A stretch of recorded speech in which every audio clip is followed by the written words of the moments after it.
silent horizon. The year was 2022, a time when the world felt increasingly small, and every corner of the sky was supposedly mapped by the relentless hum of satellites. In the coastal city of Oakhaven, the air always carried a hint of salt and the distant rhythmic pulse of the lighthouse. Elias Thorne stood on the balcony of his modest apartment, his eyes fixed on the darkening expanse of the Atlantic. He was a man of patterns, a former air traffic analyst who had spent his career ensuring that everything in the sky had a name, a destination, and a reason for being there. But tonight, the patterns felt wrong. The usual blinking lights of commercial liners were absent, replaced by a heavy, unnatural stillness that seemed to press against the very fabric of the atmosphere. Inside the dimly lit room, the walls were lined with old charts and digital monitors that flickered with data streams Elias no longer had the authority to access. Chapter 1: The Silent Horizon. The year was 2022, a time when the world felt increasingly small, and every corner of the sky was supposedly mapped by the relentless hum of satellites. In the coastal city of Oakhaven, the air always carried a hint of salt and the distant rhythmic pulse of the lighthouse. Elias Thorne stood on the balcony of his modest apartment, his eyes fixed on the darkening expanse of the Atlantic. He was a man of patterns, a former air traffic analyst who had spent his career ensuring that everything in the sky had a name, a destination, and a reason for being there. But tonight, the patterns felt wrong. The usual blinking lights of commercial liners were absent, replaced by a heavy, unnatural stillness that seemed to press against the very fabric of the atmosphere. Inside the dimly lit room, the walls were lined with old charts and digital monitors that flickered with data streams Elias no longer had the authority to access, yet couldn't stop watching. He adjusted the frequency on his radio scanner, the static hissing like a restless sea. For months, he had been tracking anomalies, brief, silent blips that appeared on civilian radar only to vanish before they could be logged. The official reports called them atmospheric ghosts or sensor glitches, but Elias knew better. Glitches didn't move with such deliberate grace. He reached for his notebook, the leather cover worn smooth by years of use, and noted the time, 22:14. The date at the top of the page read October the 14th, 2022. The silence was broken not by a sound, but by a sudden drop in temperature that made Elias's breath mist in the air. Below in the harbour, the water had turned into a sheet of black glass, reflecting nothing. Then it happened. A single point of light, devoid of the usual strobe or navigation colours, emerged from the horizon. It didn't fly, it drifted, as if the wind itself were carrying it toward the city. It was a pale, steady amber, moving at a speed that defied the laws of aerodynamics Elias had studied for decades. There was no roar of engines, no whistle of air over wings, just a profound, terrifying absence of noise that seemed to swallow the ambient sounds of the city. Elias grabbed his binoculars, his hands trembling slightly. Through the lenses, the amber light resolved into a shape that was neither metallic nor organic. It was a shifting geometry, a form that seemed to fold into itself as it moved. It hovered directly over the Oakhaven pier, casting a soft, ethereal glow on the deserted wooden planks below. For a heartbeat, the world seemed to hold its breath. Elias felt a strange vibration in his chest, a resonance that wasn't heard but felt, like a low-frequency hum vibrating through his bones. He realized then that he wasn't just watching a phenomenon, he was witnessing a presence. As quickly as it had appeared, the light began to fade, not by moving away, but by simply losing its luminosity until it was indistinguishable from the surrounding darkness. Elias stood frozen, the binoculars still pressed to his eyes, searching the void where the object had been. The harbour lights flickered back to life, and the distant sound of a car horn drifted up from the street, breaking the spell. He sat down at his desk, his heart racing, and began to write. He knew that what he had seen would be dismissed by the world, but for the first time in his life, the orderly sky he had once managed felt like a fragile veil, and something from the vast, silent beyond had just peeked through. Hashtag Chapter 2, The Echoes of Oakhaven. The morning of October the 15th, 2022, arrived with a heavy, oppressive fog that seemed to cling to the cobblestone streets of Oakhaven like a damp shroud. Elias Thorne sat at his kitchen table, the steam from his black coffee rising to meet the grey light filtering through the window. His notebook lay open before him, the ink from the previous night's entry still looking fresh and stark against the cream-coloured paper. He had barely slept, his mind replaying the silent drift of the amber light over the pier with agonizing precision. Every time he closed his eyes, he felt that strange, bone-deep vibration again. It wasn't just a memory, it felt like a physical residue, a lingering frequency that attuned his body to a channel he didn't understand. He picked up his pen, his fingers tracing the edge of the table. The city outside was beginning to wake up. The distant clatter of trash cans, the first few cars splashing through the puddles, but to Elias it all felt like a hollow performance. The world was going about its business, unaware that the sky had changed. He spent the next several hours meticulously cross-referencing his observations with the public flight logs he had archived. As he expected, there was nothing. No scheduled commercial flights, no registered private drones, and certainly no military transponders had been active in the Oakhaven sector at 22:14. He checked the local weather station data. The wind had been a steady 5 knots from the northeast, yet the object had moved perpendicular to the breeze without a hint of drift. Elias felt a familiar tightening in his chest. The thrill of the hunt mixed with the cold dread of the unknown. He knew that if he reported this to his former colleagues at the regional centre, they would laugh and suggest he take a vacation. He was Patton Elias, the man who saw connections where others saw noise, and that reputation was a double-edged sword. He decided he needed a different perspective, someone who wasn't bound by the rigid protocols of aviation. By mid-afternoon, the fog had lifted just enough to reveal the skeletal remains of the old shipyard on the northern edge of the city. Elias made his way there, his coat collar turned up against the biting wind. He was looking for Silas Vane, a man who had spent 40 years repairing the hulls of deep-sea trawlers and who claimed to know the moods of the Atlantic better than any meteorologist. Silas lived in a converted shipping container near the docks, surrounded by rusted anchors and coils of salt-crusted rope. When Elias found him, the old man was staring out at the water, his eyes narrowed. Without turning around, Silas spoke, his voice like gravel grinding together. "You felt it too, didn't you, Thorne? The hum. The fish felt it first. They stopped jumping an hour before the light showed up.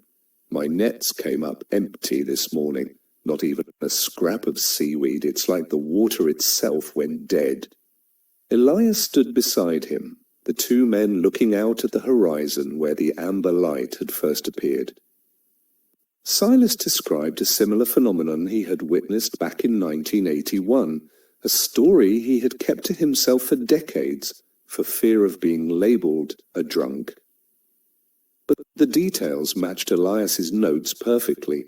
The silence, the shifting geometry, the unnatural cold. Silas reached into his pocket and pulled out a small, jagged piece of what looked like obsidian, but it shimmered with an iridescent sheen that didn't belong to any stone Elias had ever seen. "Found this on the pier this morning," Silas whispered. "It was vibrating, not moving, just humming. I had to wrap it in lead foil just to get it to stop making my teeth ache." Elias looked at the object, and for a moment the air around them seemed to thin, the sounds of the shipyard fading into a distant, muffled echo. As the sun began to dip below the horizon, casting long, distorted shadows across the docks, Elias walked back toward the city centre. He felt a growing sense of urgency.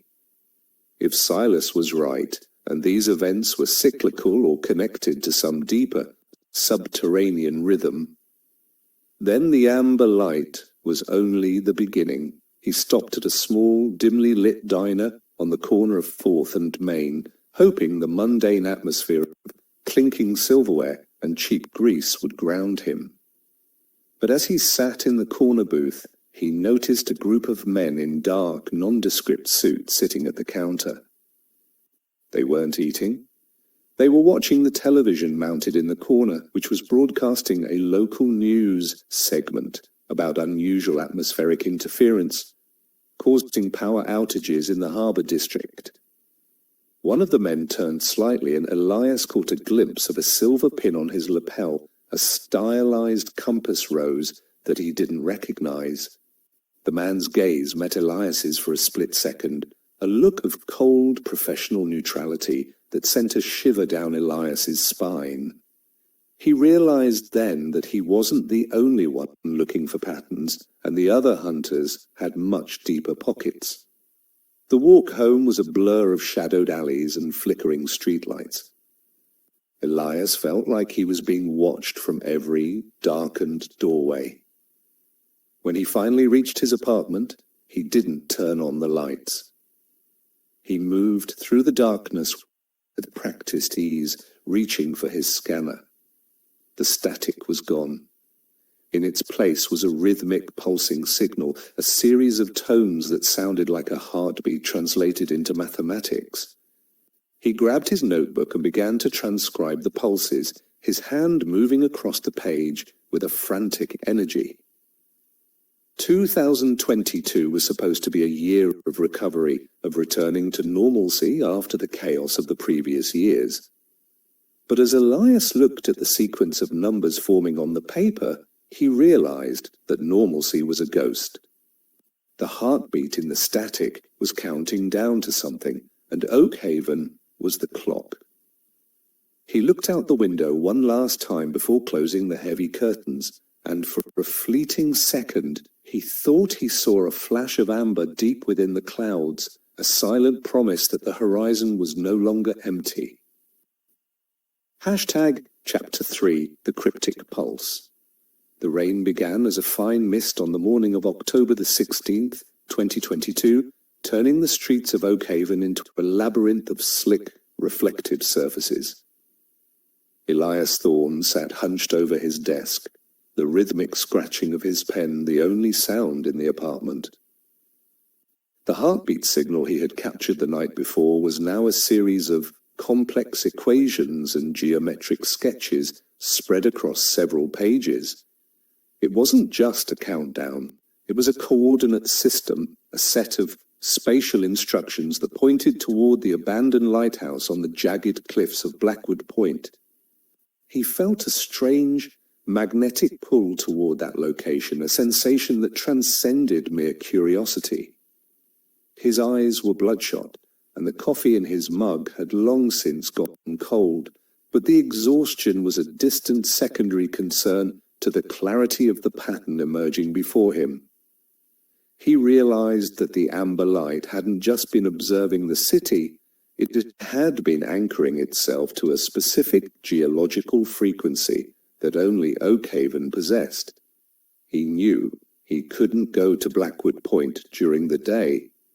The men in the dark suits were likely monitoring the main roads in the harbour. Instead, he decided to visit the Oakhaven Historical Society, a dusty, forgotten building tucked away in the basement of the old city hall. The curator, a woman named Clara Sterling, who seemed as ancient and fragile as the parchment she guarded, looked up from a stack of maritime ledgers as Elias entered. "You have the look of a man who has seen the whispering lights, Mr. Thorne," she said, her voice a soft, melodic rasp. She didn't wait for an answer, but led him to a restricted section of the archives where the records of the 1921 Great Silence were kept. As Elias leafed through the yellowed pages, he found accounts of fishermen who had seen the same amber glow, the same shifting geometries, and the same bone-deep vibration exactly 101 years ago. The dates were a perfect match, shifted by a single year in the cycle, a detail that made Elias's hands tremble. The archives revealed more than just sightings. Clara pointed to a series of hand-drawn maps from the late 19th century that showed a network of underground tunnels connecting the harbour to Blackwood Point. These weren't smugglers' tunnels, they were natural basalt veins that had been hollowed out by some unknown process long before the city was founded. The maps were annotated with strange symbols that mirrored the geometric sketches Elias had made from the radio signal. "The city was built on a tuning fork," Clara whispered, her eyes reflecting the dim light of the basement. "And every century, something comes to strike it." Elias realized that the lighthouse wasn't just a beacon for ships. It was a focal point for the energy these objects were tapping into. He thanked Clara and slipped out the back exit, feeling the weight of a century-old secret pressing down on his shoulders. As twilight descended, Elias began his trek toward Blackwood Point, avoiding the main coastal road. He moved through the dense pine forests that bordered the cliffs, the scent of damp earth and pine needles filling his lungs. The forest was unnaturally quiet. Even the nocturnal insects seemed to have retreated into a fearful silence. He reached the edge of the cliffs just as the moon began to rise, its pale light illuminating the skeletal silhouette of the abandoned lighthouse. Below, the Atlantic crashed against the rocks with a primal fury, but the sound felt distant, as if he were standing behind a thick pane of glass. He checked his scanner. The heartbeat signal was now so strong that it caused the device's screen to ripple with interference.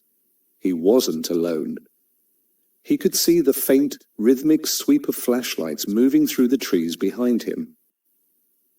The men in suits were closing in, their movements efficient and silent. Elias reached the base of the lighthouse and found the heavy iron door slightly ajar, the hinges groaning in protest as he pushed it open. The interior smelled of ozone and ancient dust.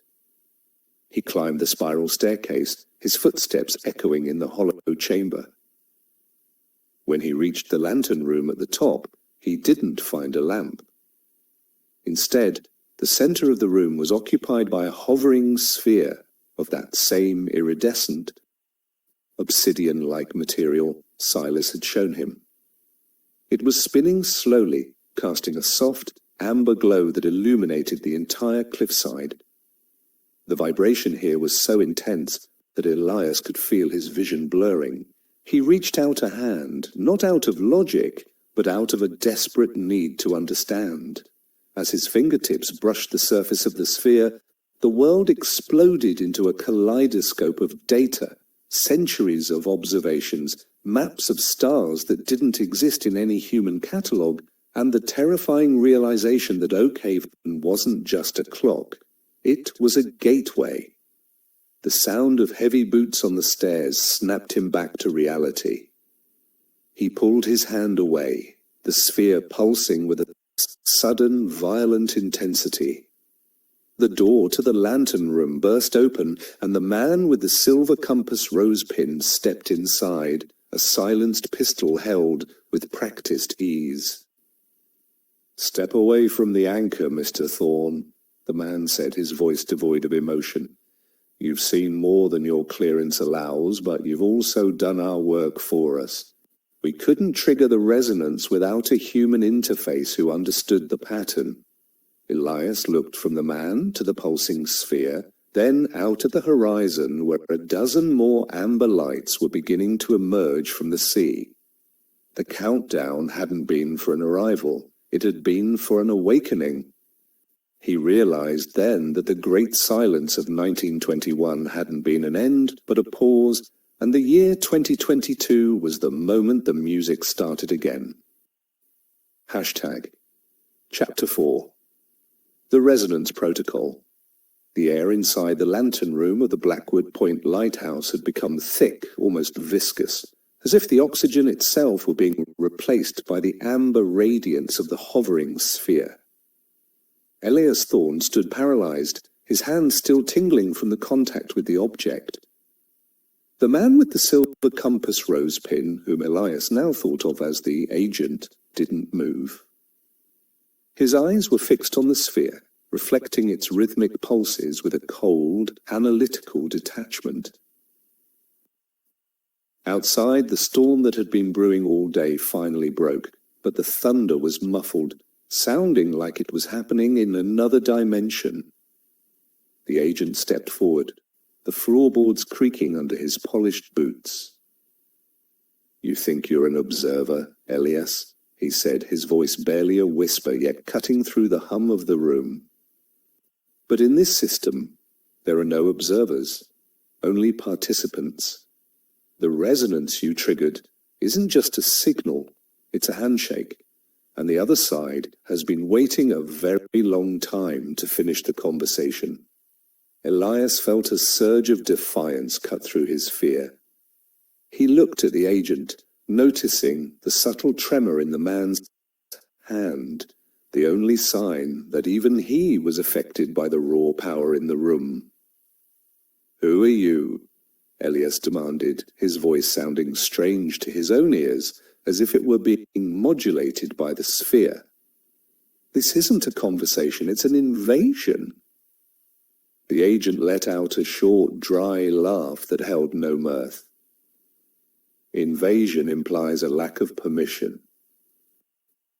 We've been giving them permission for decades. Every radar sweep, every satellite transmission, every attempt to map the unknown was an invitation. My organization, the Meridian Compass, doesn't stop the tide. We just make sure we're the ones holding the buckets when it comes in. You were the missing variable, a mind capable of perceiving the pattern without the filters of bureaucracy. You didn't just see the light, you understood its syntax." The vibration in the room reached a crescendo, and suddenly the walls of the lighthouse seemed to dissolve. For a terrifying moment, Elias wasn't standing on a cliff in Oakhaven. He was suspended in a void of pure geometry. He saw the city below, but it was rendered in lines of golden light, a complex circuit board where every street and building served a purpose he couldn't name. He saw the basalt veins Clara had mentioned, glowing like molten veins of data beneath the earth. The agent was there too, his form flickering like a bad television signal. "Look at it, Elias," the agent shouted over the roar of the resonance. "The city isn't a place to live, it's an antenna. The 1921 event was a calibration. 2022 is the broadcast." Elias realized with a sickening jolt that the great silence hadn't been a lack of activity, but a period of silent accumulation. The amber lights emerging from the sea weren't ships, they were packets of information returning to the source. The vision snapped shut as the sphere suddenly collapsed into a dense, lightless point before expanding into a blinding shockwave. The force threw Elias against the iron railing, the wind knocked out of him. When his vision cleared, the agent was gone, leaving only the silver pin lying on the floor, its surface scorched. The sphere was also gone, but the lantern room was no longer empty. A fine, iridescent dust coated every surface, shimmering with a life of its own. Elias scrambled to his feet, his lungs burning. He looked out the shattered windows. The dozen amber lights he had seen on the horizon were now hundreds, forming a perfect grid over the Atlantic. They weren't moving toward the city anymore. They were stationary, creating a shimmering ceiling that stretched as far as the eye could see. The silence had returned, but it was no longer the silence of absence. It was the silence of a world that had been muted. Elias stumbled down the spiral staircase, his mind a chaotic storm of the data he had absorbed. He needed to find Silas and Clara. If Oakhaven was the antenna, then the people within it were the current. He reached the bottom of the lighthouse and burst out into the rain. But the water felt different now, warmer, and it tasted faintly of ozone. As he ran towards the forest, he saw a fleet of black SUVs racing toward the lighthouse, their headlights cutting through the mist like predatory eyes. The meridian compass was moving in to secure the site, but Elias knew they were too late. The handshake was complete. He reached the edge of the woods and looked back one last time. The lighthouse was glowing with a soft, internal light, a beacon not for ships, but for whatever was now looking down from the amber grid. He turned and vanished into the trees, the silver pin clutched tightly in his hand, a small piece of the machine he was determined to break. Hashtag. Chapter 5. The Static Veil. The descent from Blackwood Point was a journey through a world that had forgotten how to breathe. Elias Thornton moved through the pine forest, his boots sinking into needles that felt strangely brittle, as if the life had been sucked out of them by the amber grid pulsing above. The rain had stopped, but the air remained heavy, with the scent of ozone and something metallic, like the taste of a copper coin on the tongue. Every few hundred yards, Elias had to stop and lean against a tree, his head throbbing with the residual data from the lighthouse. The silver pin he clutched in his pocket felt warm, almost vibrating in sympathy with the grid. He could hear the distant synchronized hum of the black SUVs patrolling the coastal road, their engines sounding like predatory insects in the unnatural quiet. He knew the meridian compass would be looking for him, but he also knew they were distracted by the massive geometric formation now dominating the Atlantic sky. When he finally reached the outskirts of Oakhaven, the city looked the same, yet fundamentally altered. The streetlights were flickering in a rhythmic pattern that matched the heartbeat signal he had transcribed. People were standing on their porches, staring up at the amber grid with expressions of vacant wonder. There was no panic, no screaming, just a profound, collective trance. Elias walked past a neighbor, a man he had known for years, and tried to speak, but the man didn't even blink. His eyes were reflecting the amber light, the pupils dilated to the point of disappearing. Elias realized that the handshake hadn't just been between the lighthouse and the sky. It had been a broadcast to every living mind in the city. The resonance was a frequency of compliance, a way to keep the current steady while the antenna did its work. He felt a surge of nausea and hurried toward the docks, hoping that Silas's salt-hardened mind had been more resilient. The shipyard was shrouded in a thick, iridescent mist that seemed to rise from the water itself. Elias found Silas Vane inside his shipping container, but the old man wasn't staring at the horizon anymore. He was frantically welding sheets of lead and copper over the windows, the sparks from his torch the only sharp sound in the muffled night. Silas looked up as Elias entered, his face pale and streaked with soot. "You're late, Thorn," Silas grunted, though his hands didn't stop their work. The fish didn't just go dead, they started swimming in circles, following the grid. My head feels like it's being squeezed in a vice. I had to build a cage just to think straight." He pointed to a small, makeshift enclosure in the corner made of grounded wire mesh. Elias stepped inside and felt an immediate blessed relief as the pressure in his skull vanished. The cage was a primitive Faraday shield, but it was enough to break the connection. Clara Sterling was already there, sitting on a crate of rusted chains, her lap covered in ancient maps and modern circuit diagrams. She looked exhausted, but her eyes were sharp with a feverish intelligence. "The Meridian Compass isn't just securing the site, Elias," she said, her voice trembling slightly. "They're installing amplifiers along the basalt veins. They want to expand the resonance beyond Oakhaven. If they succeed, the entire coastline will become part of the grid by the end of the week." She showed him a map where the underground tunnels were highlighted in red. The points where the tunnels intersected with the city's power grid were the primary targets. Elias looked at the silver pin he had recovered. "This is a key," he said, holding it up. The agent called it a handoff. "If we can use this to inject a dissonant frequency into the basalt veins, we might be able to shatter the resonance before it stabilizes." The plan was desperate, requiring them to infiltrate the main power substation located beneath the old city hall, the very place where Clara's archives were kept. As they prepared their gear, the amber grid above began to shift, the individual lights merging into a solid, glowing ceiling that blotted out the stars entirely.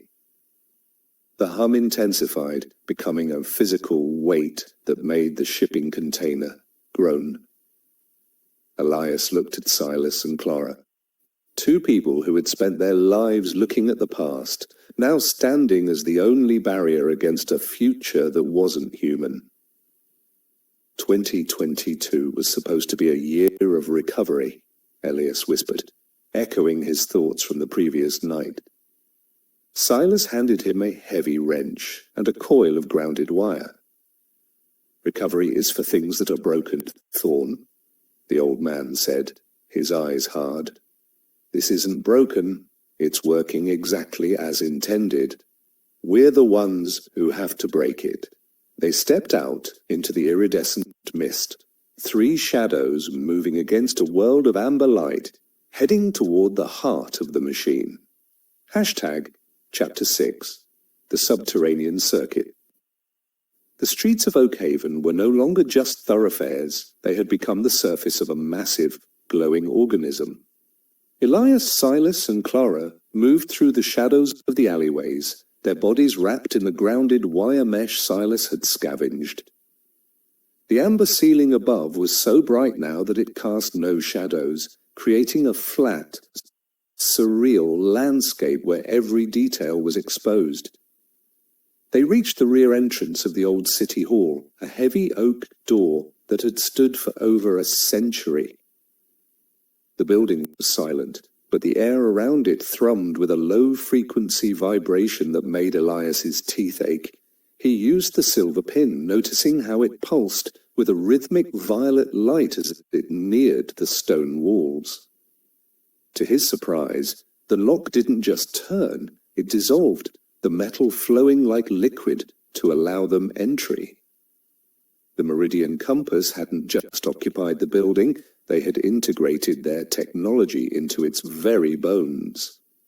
Inside, the grand hallway was filled with a thick, iridescent fog that tasted of ozone and ancient dust. They moved toward the basement stairs, avoiding the main elevators which were now emitting a steady, rhythmic chime. As they descended, the temperature dropped sharply and the walls began to show veins of glowing amber light that mirrored the basalt formations Clara had mapped.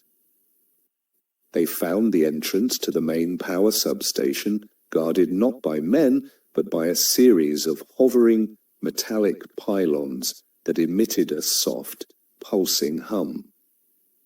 These were the amplifiers Clara had warned about. Silas gripped his heavy wrench, his knuckles white. "Those things aren't just boosting the signal," he whispered, his voice muffled by the wire mesh. "They're rewriting the local physics. Look at the floor." Elias looked down and saw that the concrete was beginning to crystallize, turning into the same obsidian-like material he had seen at the lighthouse. They managed to bypass the pylons by moving in sync with their pulses, a technique Elias had deduced from the heartbeat signal. The heart of the substation was a cavernous room filled with humming transformers and massive coils of copper wire. In the center, a group of Meridian compass technicians were working around a central spire that plunged deep into the floor, directly into the primary basalt vein. The agent was there, his back to them, staring at a holographic display that showed the grid expanding across the coastline. "The synchronization is at 80%, the agent said, his voice echoing in the chamber. "Once the Oakhaven node stabilizes, the resonance will be self-sustaining. We won't need the lighthouse anymore." Elias felt a cold knot of dread in his stomach. They were minutes away from a permanent shift in the world's frequency. Clara pointed to a secondary terminal near the cooling fans. "If we can bridge the silver pin into the main bus bar there," she whispered, "it will feed the dissonant frequency directly into the spire. But someone has to hold the connection manually. The feedback will be intense." Silas stepped forward before Elias could protest. "I've spent 40 years grounded to the hull of a ship, Thorn. My heart's already out of sync with the rest of the world. You and the lady get to the override switch. I'll handle the handshake." Elias wanted to argue, but the look in Silas's eyes was final. They moved into position, creeping through the forest of humming machinery as the technicians began the final calibration sequence. The air in the room was now so charged that sparks danced between Elias's fingertips. The moment Elias reached the override switch, he signaled Silas. The old man lunged for the terminal, jamming the silver pin into the high-voltage bus bar. A violent arc of violet lightning erupted, throwing the technicians back and illuminating the entire chamber in a blinding flash. Silas screamed, his body silhouetted against the brilliance, but he didn't let go. The central spire began to vibrate with a discordant screeching sound that tore through the amber hum of the grid. On the holographic display, the neat geometric patterns began to fracture and dissolve. The agent turned his face a mask of cold fury, but he was too late. The substation groaned as the basalt veins beneath the floor began to crack, releasing a surge of raw, unmodulated energy. Elias slammed the override switch, and for a heartbeat, the world went completely silent and dark, the amber ceiling above Oakhaven flickering out like a dying candle.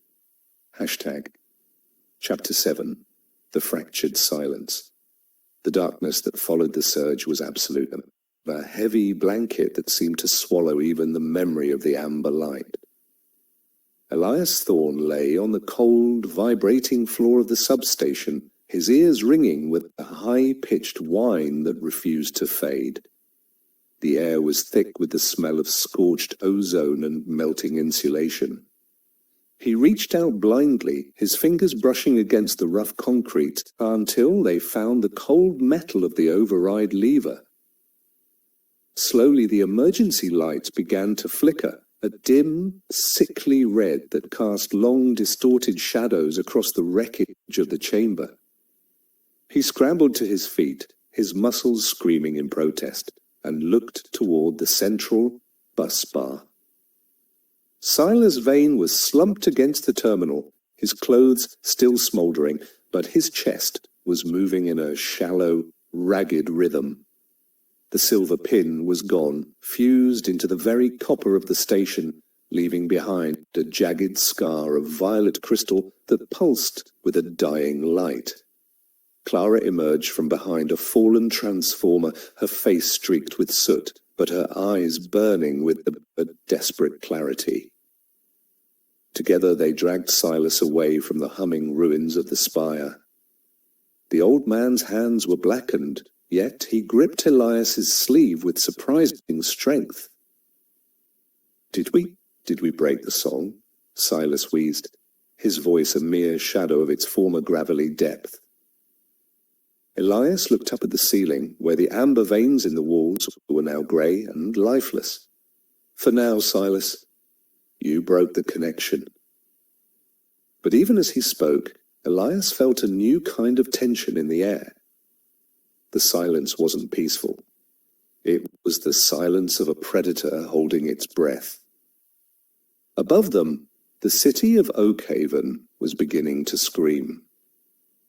The collective trance had been shattered too abruptly, and the sudden return of individual consciousness was hitting the population like a physical blow. They made their way toward the service tunnels, carrying Silas between them. The sounds from the streets above were filtering down through the ventilation shafts, car alarms, distant shouting, and the rhythmic thud of heavy boots. The meridian compass wasn't retreating. They were transitioning to a containment protocol. Elias could hear the agent's voice echoing through the building's intercom system, no longer calm but edged with a sharp, clinical urgency. Secure all exits, initiate the memory dampening field. No one leaves the Oakhaven perimeter. Elias realized that the city was no longer just an antenna. It was now a laboratory under lockdown. They reached a junction in the basalt tunnels, the natural rock walls feeling unnaturally warm to the touch. Clara pointed toward a narrow crevice that led toward the harbour. The shipyard is the only place they haven't fully mapped. If we can get Silas to the Faraday cage, we might have a chance to plan our next move. As they moved through the narrow basalt passage, the ground beneath them began to tremble. It wasn't an earthquake, but a rhythmic pulsing, as if the earth itself were trying to restart the heartbeat signal. Elias felt the data he had absorbed at the lighthouse beginning to surface again, flashing behind his eyes in jagged bursts of geometry. He saw the grid not as a ceiling, but as a net. And though the amber lights had vanished, the threads were still there, invisible and waiting. He realized that the silver pin hadn't just been a key, it had been a seed. The violet crystal growing in the substation was a new kind of anchor, one that the meridian compass didn't control, but one that was equally dangerous. The handshake changed the fundamental nature of Oakhaven's geology, and the city was now a hybrid of stone and signal. They burst out into the cool night air near the docks, the shipyard shrouded in a thick, natural fog that felt like a blessing after the iridescent mists of the substation. The amber grid was gone, replaced by a sky filled with stars that looked colder and more distant than Elias remembered. But the horizon wasn't empty. Far out at sea, beyond the reach of the fog, a single steady amber light remained, hovering just above the waves. It wasn't pulsing, it was watching. Elias looked at Silas, who was now unconscious, his breathing stabilizing in the salt air. Clara sat beside him, her hands trembling as she clutched her maps. "We didn't stop it, did we?" she whispered, looking at the lone light on the horizon. Elias shook his head, his gaze fixed on the distant glow. "We didn't stop it. We just made it angry, and now it knows exactly where we are." He reached into his pocket and found a small shard of the violet crystal that had broken off during the surge, a piece of the new silence, and a weapon for the war that was only just beginning. Chapter 8, The Perimeter of Shadows. The first light of October the 17th, 2022, did not bring the usual warmth of a coastal sunrise. Instead, a pale, sickly grey filtered through the dense fog of the Oakhaven shipyard, illuminating the jagged silhouettes of rusted cranes and skeletal hulls. Elias Thorne stood at the entrance of Silas's shipping container, his eyes scanning the perimeter. The city was now officially under a public health emergency, according to the automated broadcasts looping from the police cruisers stationed at every major intersection. But Elias knew the truth. The Meridian Compass had erected a localized frequency barrier, a wall of invisible static that made anyone attempting to leave the city limits feel a wave of debilitating vertigo and nausea. He watched as a black drone, shaped like a predatory dragonfly, hovered silently over the docks, its multi-lensed eye searching for any sign of movement. He slipped back inside, the heavy metal door groaning as he secured the latch. Inside the Faraday cage, the air was stale and smelled of copper and medicinal herbs. Silas lay on a cot, his hands wrapped in thick bandages that Clara had soaked in a solution of crushed basalt and salt water, a remedy she had found in the margins of a 19th century maritime journal. The old man was drifting in and out of a feverish sleep, his lips moving in a silent, rhythmic chant that matched the pulsing of the violet crystal shard Elias had placed on the bedside table. Clara was hunched over a portable radio scanner, her fingers flying across the dials as she tried to pierce the Meridian Compass's encryption. "They're not just patrolling, Elias," she whispered, her voice tight with exhaustion. "They're searching for the dissonant variable. That's what they're calling you. They know the surge didn't just happen, it was directed. And they know we have the crystal." Elias picked up the violet shard, feeling its cold, sharp edges press into his palm. The crystal wasn't just a physical object. It was a condensed memory of the surge, a piece of the broken song that Silas had triggered. As he held it, his vision blurred, and for a moment he saw the city from 1,000 feet up. He saw the Meridian Compass's SUVs forming a perfect geometric pattern around the old city hall, and he saw the lone amber light out at sea. It was no longer stationary. It was moving toward the harbor, carving a path through the water that left a trail of glowing iridescent foam. It wasn't a ship, and it wasn't a plane. It was a tear in the fabric of the world, a localized collapse of reality that was coming to reclaim what had been stolen. He dropped the crystal, the vision snapping shut, leaving him gasping for air in the cramped container. "We can't stay here," Elias said, his voice rasping. "The amber light, it's coming for the crystal. And it's bringing the grid back with it." Clara looked up, her face pale. "If we move Silas now, the shock of the frequency barrier will kill him. He's tuned to the Faraday cage's silence. Outside, the Meridian static will tear his mind apart." She pointed to the radio, which was now emitting a low, rhythmic thrumming, the sound of the amber light's approach. It was a sound that bypassed the ears and vibrated directly in the limbic system, triggering a primal, existential dread.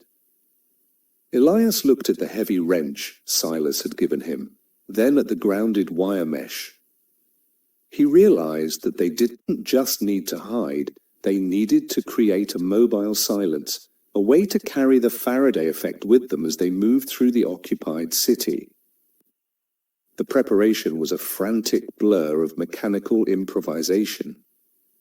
Elias and Clara dismantled the walls of the cage, weaving the wire mesh into the lining of their coats and creating a portable shroud for Silas's stretcher.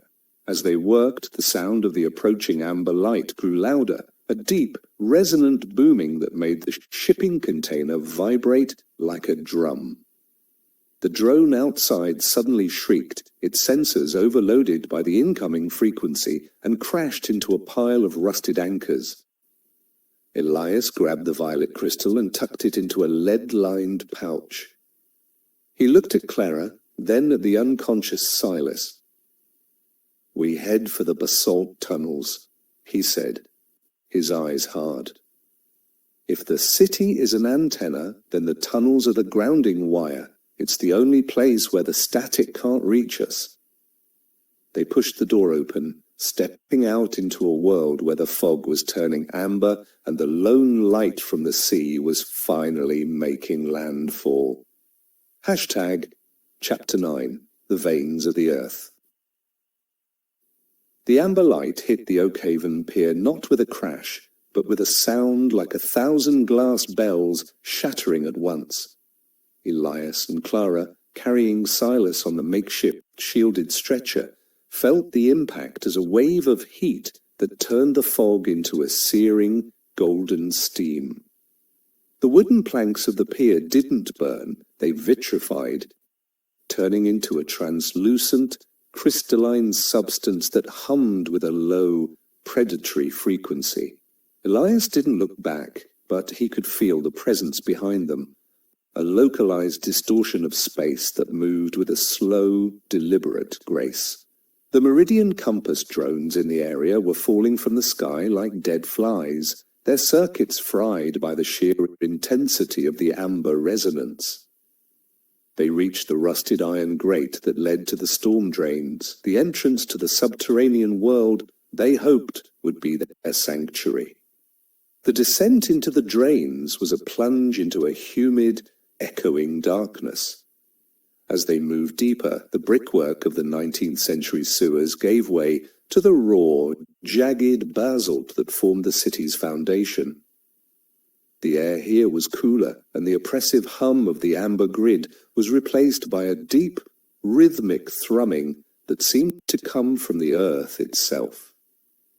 Clara held a small shielded lantern that cast long, dancing shadows against the wet stone. Silas groaned, his eyes fluttering open for a moment. The violet crystal in Elias's pocket was pulsing in sync with the earth's thrum, acting as a compass in the lightless maze. "The tunnels are breathing," Silas whispered, his voice barely audible over the sound of rushing water. "They're not just rock anymore. They're awake." They reached a massive natural cavern where the basalt veins converged like the roots of a giant tree.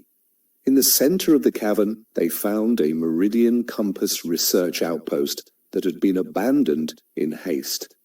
Computer monitors were still flickering with data, and a series of heavy-duty cables ran from a portable generator directly into a glowing fissure in the rock. Elias approached the terminal, his eyes scanning the logs. The Meridian Compass hadn't just been mapping the tunnels, they had been trying to tap the Earth's resonance to power their frequency barrier. But the logs ended abruptly with a single terrifying entry: "The grounding has failed. The source is responding." Elias realized that the amber light on the surface was just the tip of the spear. The real power was rising from beneath them. Suddenly, the cables connected to the fissure began to whip around like angry snakes, sparks of violet electricity dancing along their length. The glowing fissure widened, and a thick, iridescent liquid began to seep out, flowing upward against gravity. It was the same substance Elias had seen in the lighthouse, but in its raw, unrefined state. Clara pulled Silas's stretcher back as the liquid began to form geometric shapes in the air, floating tetrahedrons that spun with a dizzying speed. The violet crystal in Elias's pocket suddenly fled with a blinding light, and he felt a surge of information flood his mind. The tunnels weren't just a grounding wire, they were a nervous system, and the Great Silence of 1921 had been a period of hibernation that was now officially over. The sound of heavy boots echoing from the tunnel they had just exited snapped them back to reality. The agent and a squad of tactical responders emerged from the darkness, their faces obscured by high-tech respirators. They didn't fire their weapons. Instead, they deployed a series of sonic dampeners that created a pocket of artificial silence around them. The agent stepped forward, his eyes fixed on the floating tetrahedrons. "You don't understand what you've triggered, Thorne," the agent said, his voice distorted by the respirator. "The amber light isn't the enemy, it's the containment unit. What's rising from the basalt? That's the broadcast. And if it reaches the surface without the grid to filter it, Oak Haven won't just be an antenna, it will be a crater." Elias looked at the violet crystal, then at the rising iridescent liquid, and realized that the war for the city's soul had just moved into its most volatile phase. Hashtag. Chapter 10. The Convergence Point. The cavern beneath Oak Haven had become a theater of impossible physics. The iridescent liquid rising from the basalt fissure continued to defy gravity, forming a swirling pillar of light that pulsed with a deep, subsonic roar. Elias Thorne stood at the edge of the Meridian Compass outpost, his hand shielding his eyes from the violet glare. The agent squad remained motionless, their sonic dampeners creating a fragile bubble of stability in the escalating chaos. The air was no longer just air, it was a pressurized medium of data and energy that made every movement feel like wading through deep water. Elias looked at the agent, whose respirator mask reflected the violet pillar like a distorted mirror. "If this is the broadcast," Elias shouted over the roar, "then how do we stop it? Or is your plan just to watch the world burn from the front row?" The agent stepped closer, the sonic dampeners humming with a strained, high-pitched whine. "We don't stop it, Thorne, we modulate it. The amber light on the surface is a regulator, but it needs a terrestrial anchor to sync with the basalt veins. That's what the lighthouse was supposed to be before you shattered the resonance." He pointed to the floating tetrahedrons, which were now merging into a single, complex polyhedron that hovered at the center of the pillar. "The violet crystal you're holding is a piece of the original calibration. It's a fragment of the 1921 event. If we can reintegrate it into the core, we can stabilize the broadcast before the feedback loop vaporizes the city." Elias felt the weight of the crystal in his pocket, its vibration now so intense that it felt like a second heartbeat. He didn't trust the Meridian Compass, but he could see the logic in the agent's desperation.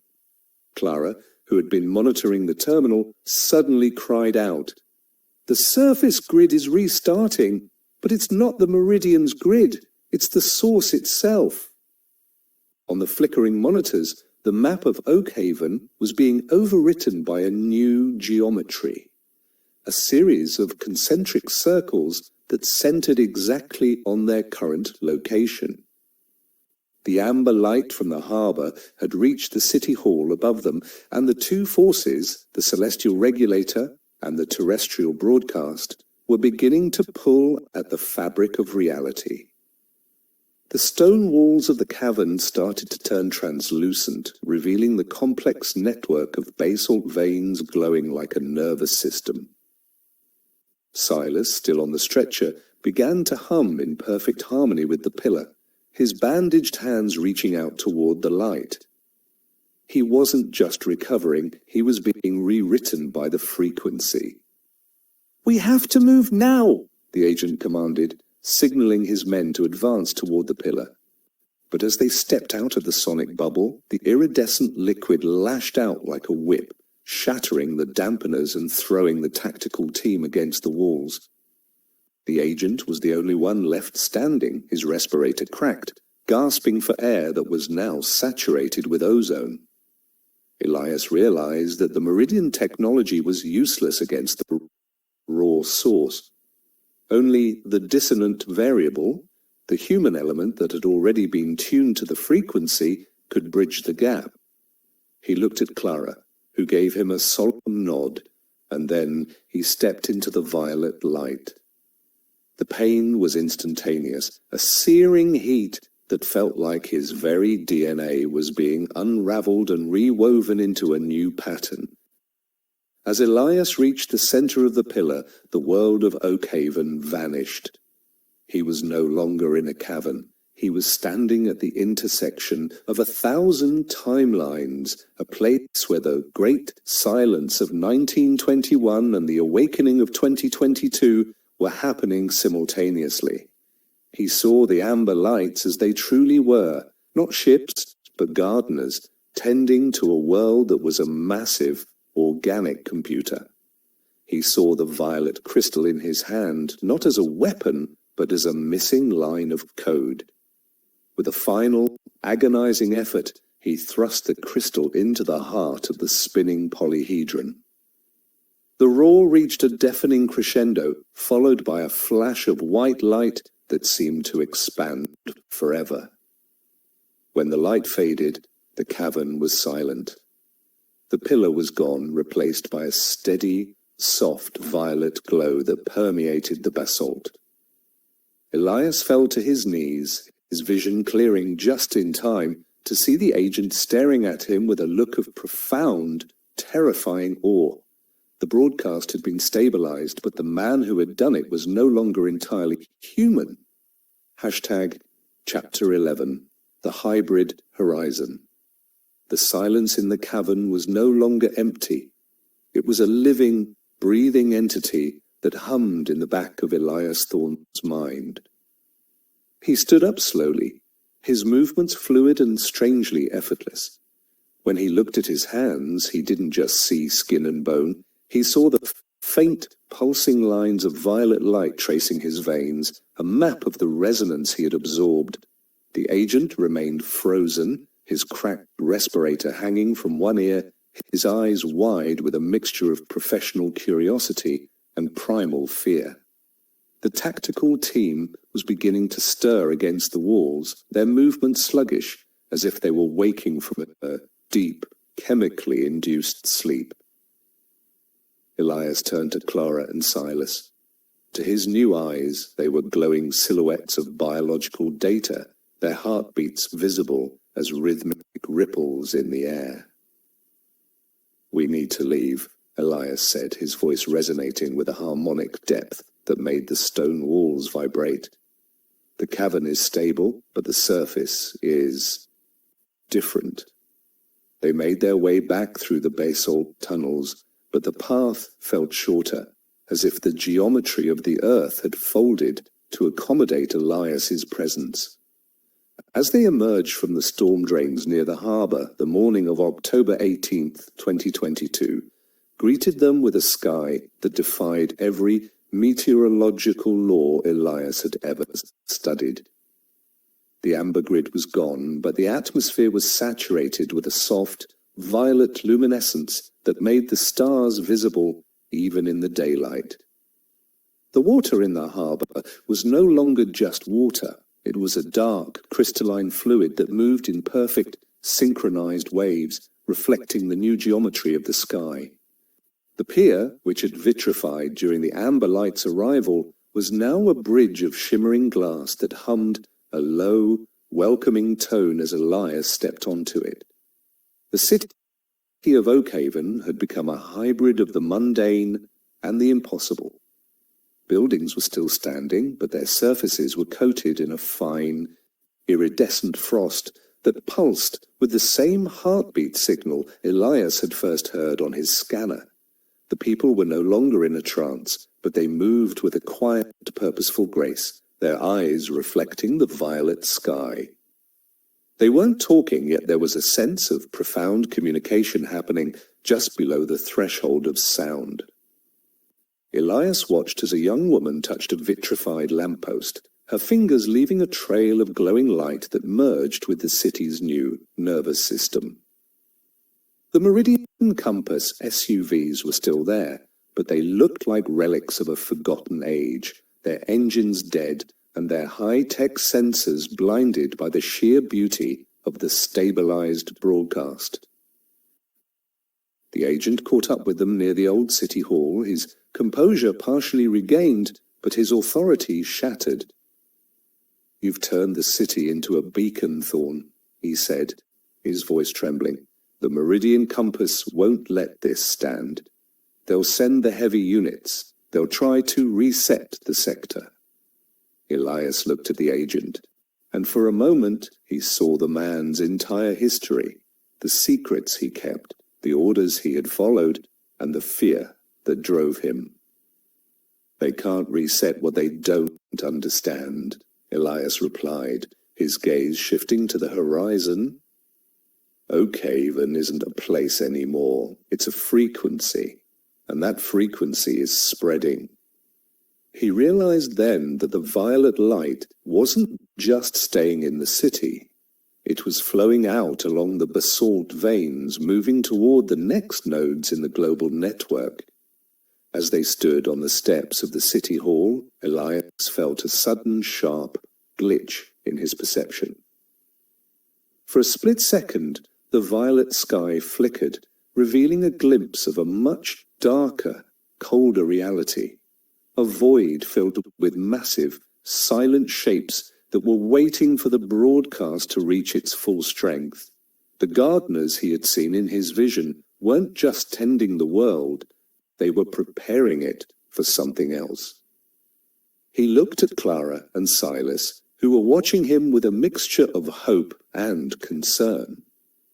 He knew he couldn't tell them what he had seen. Not yet. He had stabilized the handshake, but the conversation was only just beginning, and the entities on the other side were far more patient than the Meridian Compass. He clutched the small shard of violet crystal he still carried, a reminder that even in this new, beautiful world, there were still pieces of the machine that could be broken. Chapter 12. The Siege of Frequencies. The violet dawn of October the 19th, 2022, brought with it a new kind of atmospheric pressure. Elias Thorne stood on the roof of the old city hall, his senses stretched thin across the shimmering rooftops of Oakhaven. The city was no longer a collection of brick and mortar. To his eyes, it was a living tapestry of light and vibration. He could feel the heartbeat of every citizen, a soft, rhythmic pulse that was now harmonized with the basalt veins deep below. But at the edges of his perception, where the city limits met the surrounding forests, there was a jagged, artificial tear. The Meridian Compass had deployed their heavy units, massive, lead-shielded crawlers that emitted a dense, black static. This static wasn't just blocking radio signals. It was eating into the violet luminescence of the city, creating a dead zone that was slowly contracting like a tightening noose. Elias felt the static as a physical pain, a grinding sensation in his teeth that signaled the arrival of a force that didn't want to modulate the frequency, but to erase it.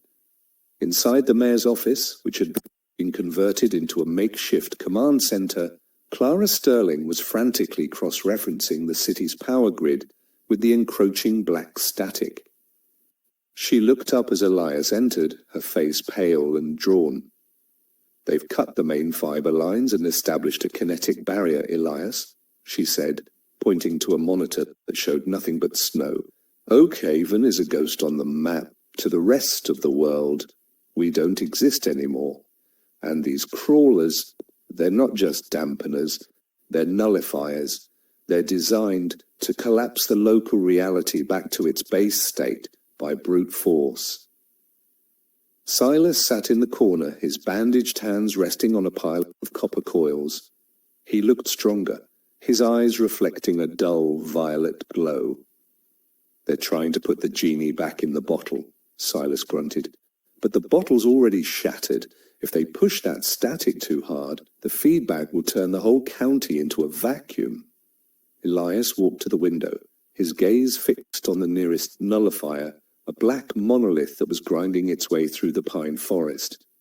As he watched, the glitch returned, a sudden, violent shudder in his vision that stripped away the violet light and revealed the void once more. This time, the dark shapes were closer. They weren't just waiting, they were reaching out, their long, spindly appendages brushing against the edges of the city's frequency. Elias realized that the meridian compass's static was acting like a dinner bell for these entities. By weakening the stabilized broadcast, the nullifiers were creating thin spots in the reality veil. "They're making it worse," Elias whispered, his voice cracking. "They think they're fighting a fire, but they're actually opening the doors for the wolves." He felt a surge of cold, ancient intelligence pressing against his mind, a hunger that had been dormant since 1921. The first clash occurred at the northern gate. A squad of meridian resonators, soldiers in heavy vibration-dampening suits, attempted to breach the violet perimeter. As they stepped into the city's light, their suits began to hum with a discordant, screeching tone. The violet frost on the buildings reacted instinctively, growing into jagged, crystalline spikes that blocked the road. Elias didn't need to be there to see it. He felt the conflict through the basalt veins. He reached out with his mind, trying to soften the city's defense, to prevent a lethal escalation. But the city was no longer just following his lead, it was protecting itself. A wave of violet energy surged from the ground, short-circuiting the resonators' suits and sending them into a state of temporary, ecstatic paralysis. They weren't dead, but their minds were being flooded with the same data Elias had absorbed, a sensory overload that would change them forever. By nightfall, the nullifiers had reached the outskirts of the residential districts. The black static was now so thick that it looked like a physical wall of smoke illuminated from within by the desperate, flickering violet light of the city. Elias stood in the center of the town square, surrounded by citizens who were looking to him for guidance. He could feel their fear, but he also felt their connection, a collective strength that the meridian compass couldn't quantify. He raised his hands, and the violet crystal shard in his pocket began to glow with a blinding intensity. "We are the frequency!" he shouted, his voice amplified by the city's own resonance. The ground beneath them began to vibrate, not with the heartbeat signal, but with a new, complex melody, a song of defiance that pushed back against the black static. For a moment, the noose loosened, and the violet light flared with a brilliance that could be seen for miles. But deep in the void, the dark shapes moved again, and Elias knew that the real siege hadn't even begun. Hashtag. Chapter 13. The Void's Threshold. The morning of October the 20th, 2022, was not marked by the rising of the sun, but by a deepening of the violet hue that had become Oak Haven's new sky. Elias Thorne stood in the center of the town square, his feet anchored to the vibrating cobblestones. The black static from the meridian nullifiers was now a physical wall, a swirling vortex of anti-light that pressed against the city's perimeter with a grinding mechanical hunger. Elias could feel the strain on the basalt veins. They were being pushed to their limit, acting as a dam against a flood of artificial nothingness. He closed his eyes, and instead of darkness, he saw the network, a glowing web of connections that linked every person in Oak Haven to the earth and the stars. But the web was fraying.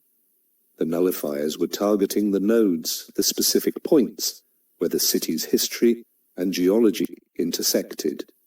He felt a sharp, stabbing pain in his temple as the nearest node, the old library, was engulfed by the black static.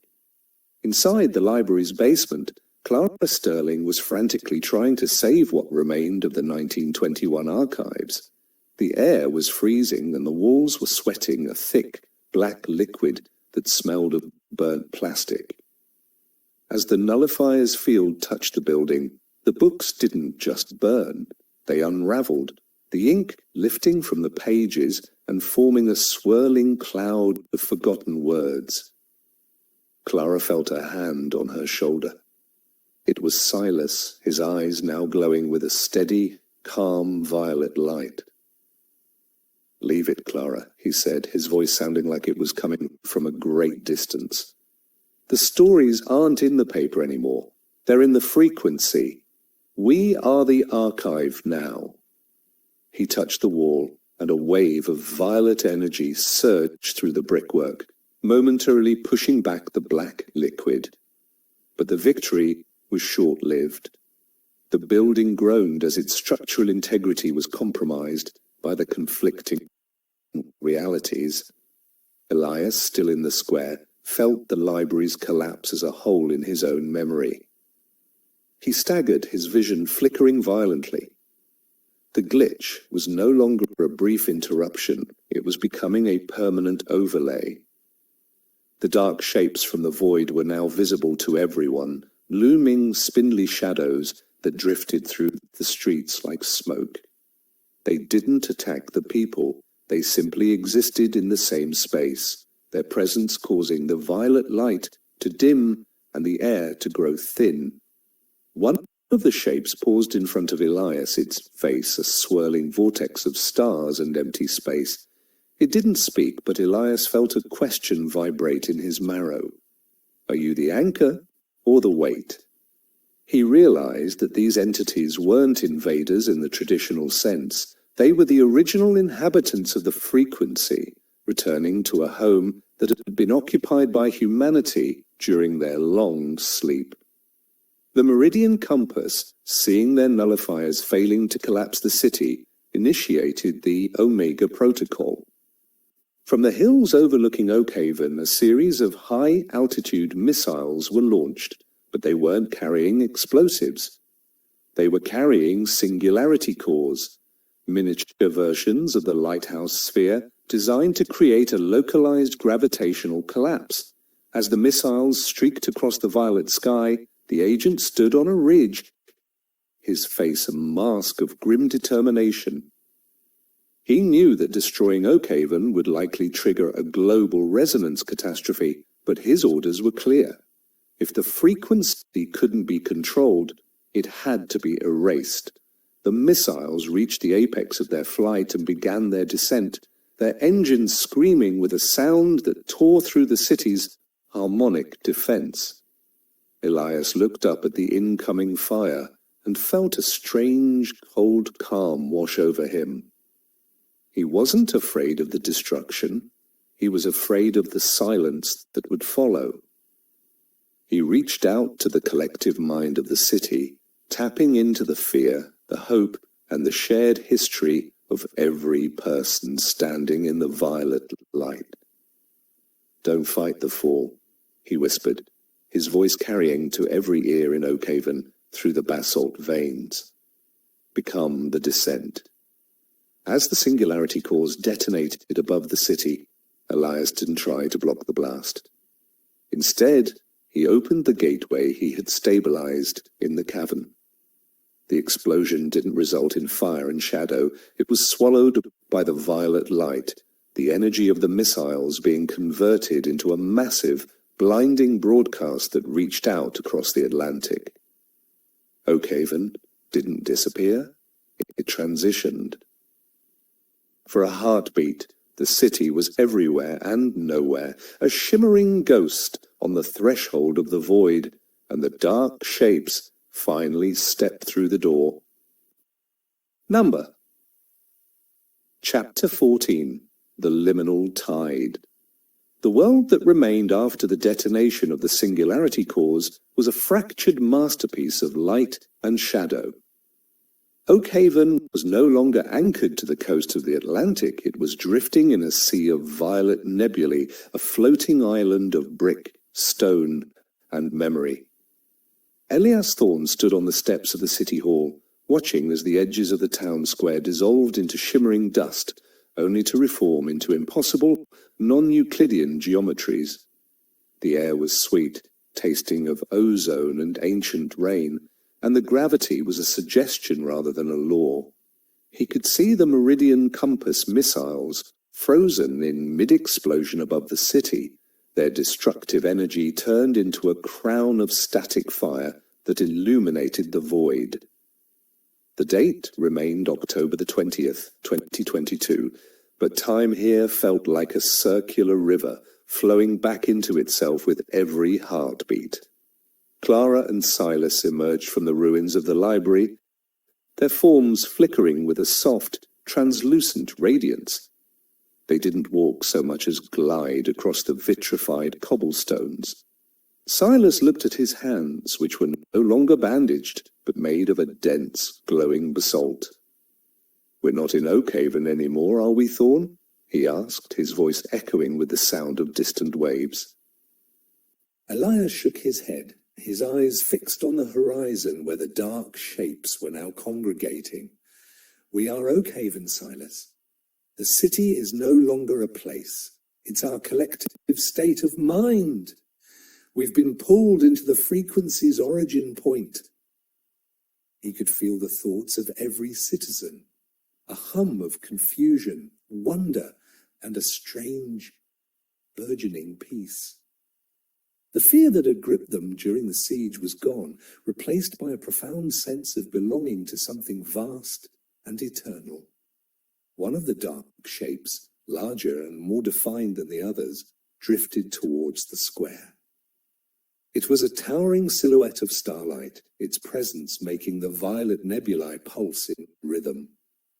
As it approached, the glitch in Elias's mind stabilized into a clear, crystalline channel of communication.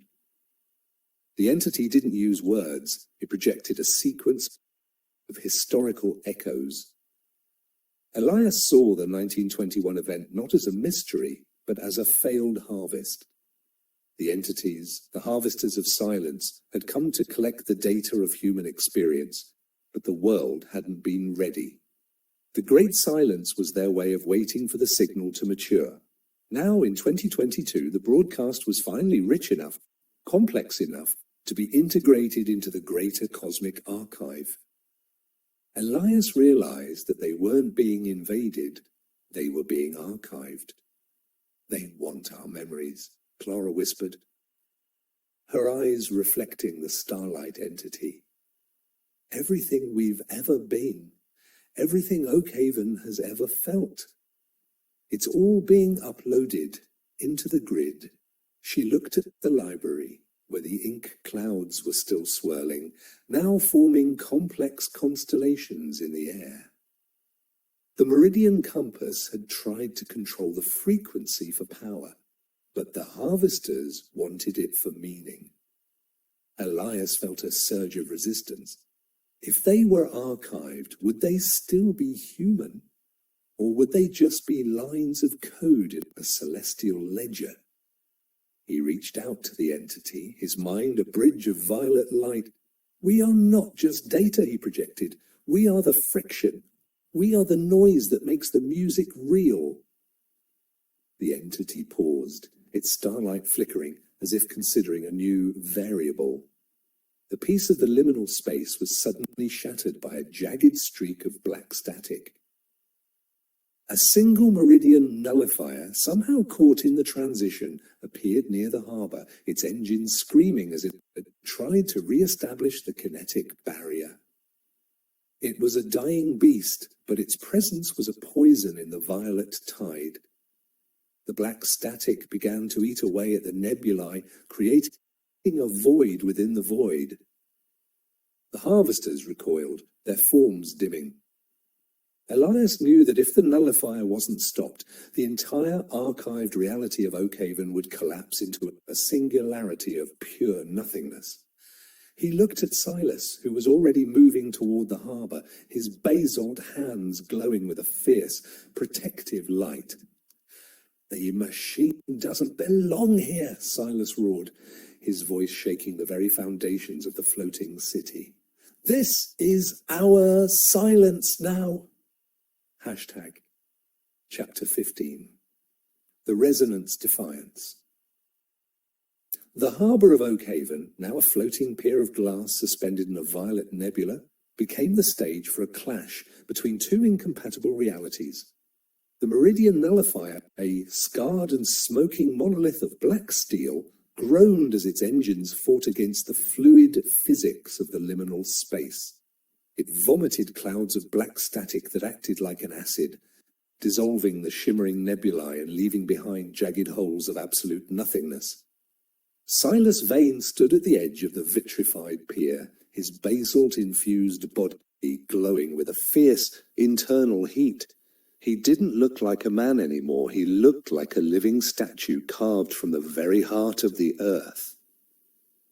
As the nullifier's kinetic barrier flared, Silas slammed his glowing fists into the glass floor, sending a shockwave of violet resonance through the structure. The sound wasn't a boom, but a deep, harmonic chord that vibrated through the foundations of the floating city, challenging the machine's artificial silence. Back in the town square, Elias Thorne felt Silas's strike as a surge of raw, terrestrial energy.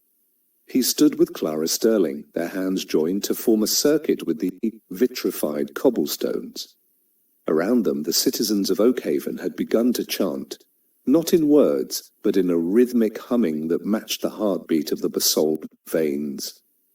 Elias could see the nullifier's static as a spreading infection, a digital rot that was trying to overwrite their memories with blank, empty code. "We have to anchor the history, Clara," Elias shouted, his voice echoing through the collective mind of the city. Clara closed her eyes, her translucent form flickering as she projected the entire contents of the 1921 archives into the violet sky.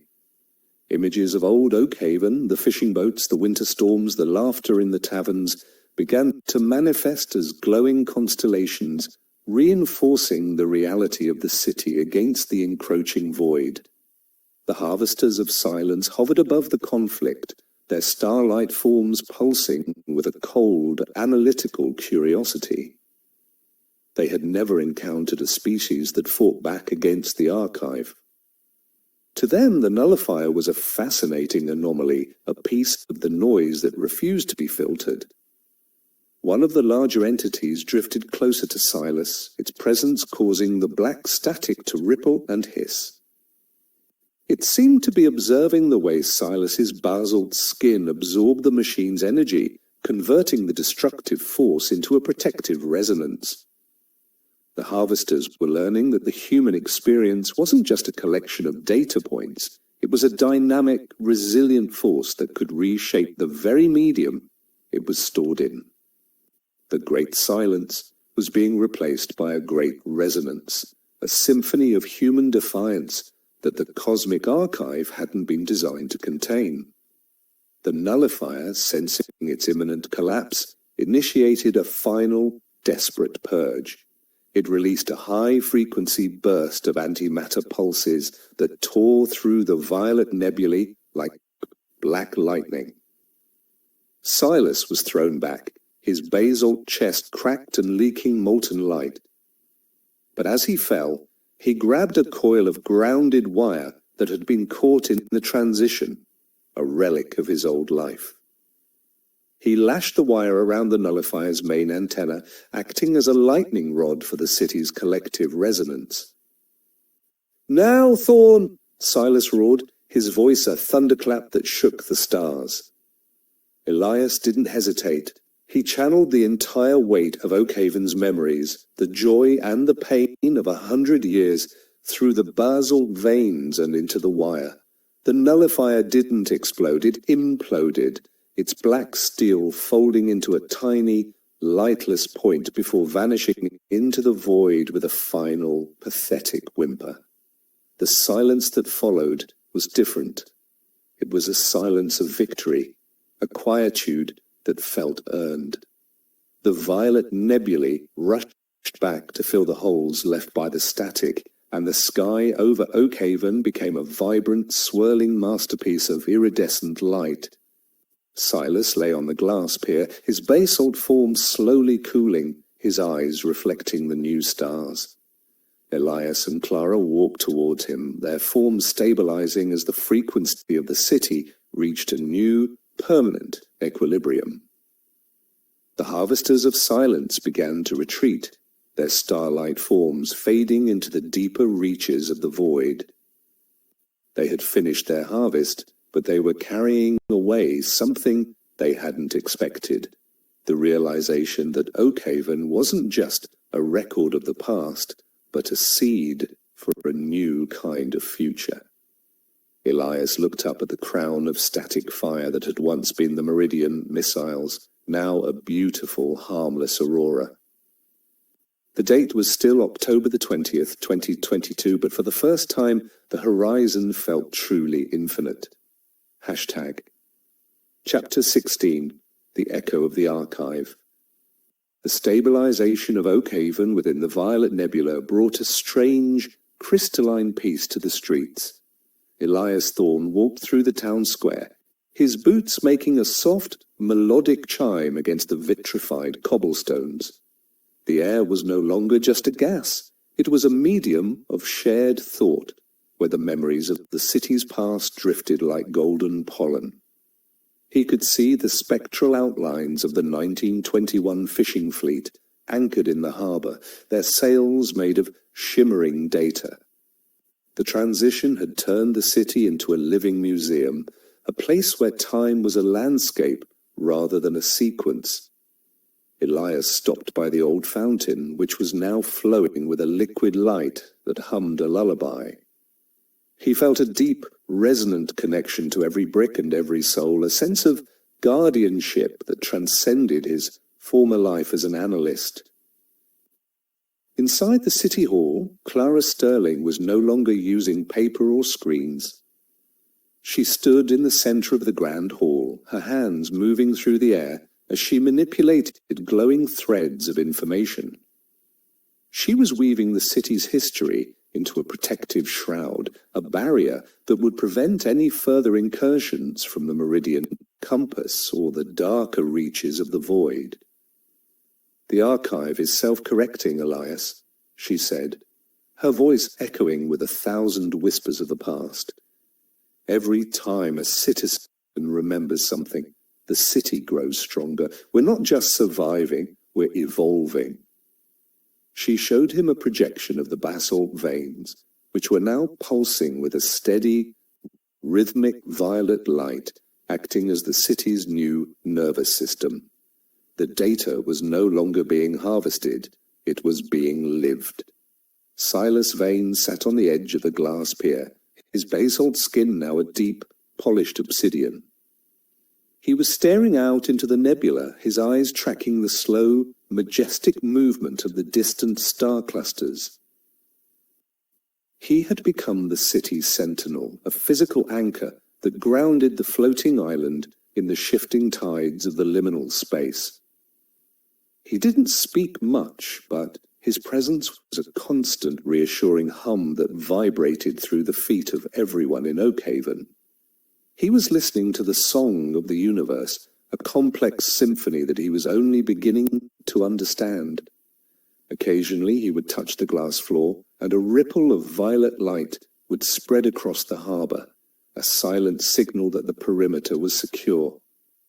In the residential districts, the people of Oakhaven were adapting to their new existence with a quiet, dignified wonder. They didn't need to eat or sleep in the traditional sense. They drew sustenance from the resonance of the city. Families gathered on porches that overlooked the violet void, sharing stories that manifested as glowing images in the air. There was no crime, no hunger, and no fear, only a profound collective curiosity about the world they had become. A group of children was playing in a park where the trees were made of translucent crystal, their laughter creating ripples of color that danced through the atmosphere. They were the first generation of the hybrid reality, children of the frequency who would never know the limitations of the old world. Elias returned to the roof of the city hall as the violet sky deepened into a rich, royal purple. He looked out at the horizon, where the crown of static fire still burned as a beautiful aurora. He felt a sudden sharp tug on his consciousness, a signal from the deeper reaches of the nebula. It wasn't a threat, but a summons. The harvesters of silence had left behind a beacon, a gateway to other archived worlds that were waiting to be discovered. Elias realized that Oakhaven was just the first node in a vast, cosmic network of resonant civilizations. He looked at the violet crystal shard in his hand, which was now a clear, pulsing diamond. The journey that had started with a single amber light in 2022 was now leading them toward the stars. He closed his eyes and let the frequency carry him, a guardian of the archive ready for the next chapter. Hashtag. Chapter 17. The Celestial Network. The royal purple sky of Oakhaven began to shimmer with a new kind of interference, a rhythmic flickering that Elias Thorne recognized as a handshake from beyond the local nebula. Standing on the roof of the city hall, he felt the violet diamond in his hand pulse with a frantic, crystalline energy. The beacon left by the harvesters was no longer a passive monument. It was a doorway that was beginning to swing open.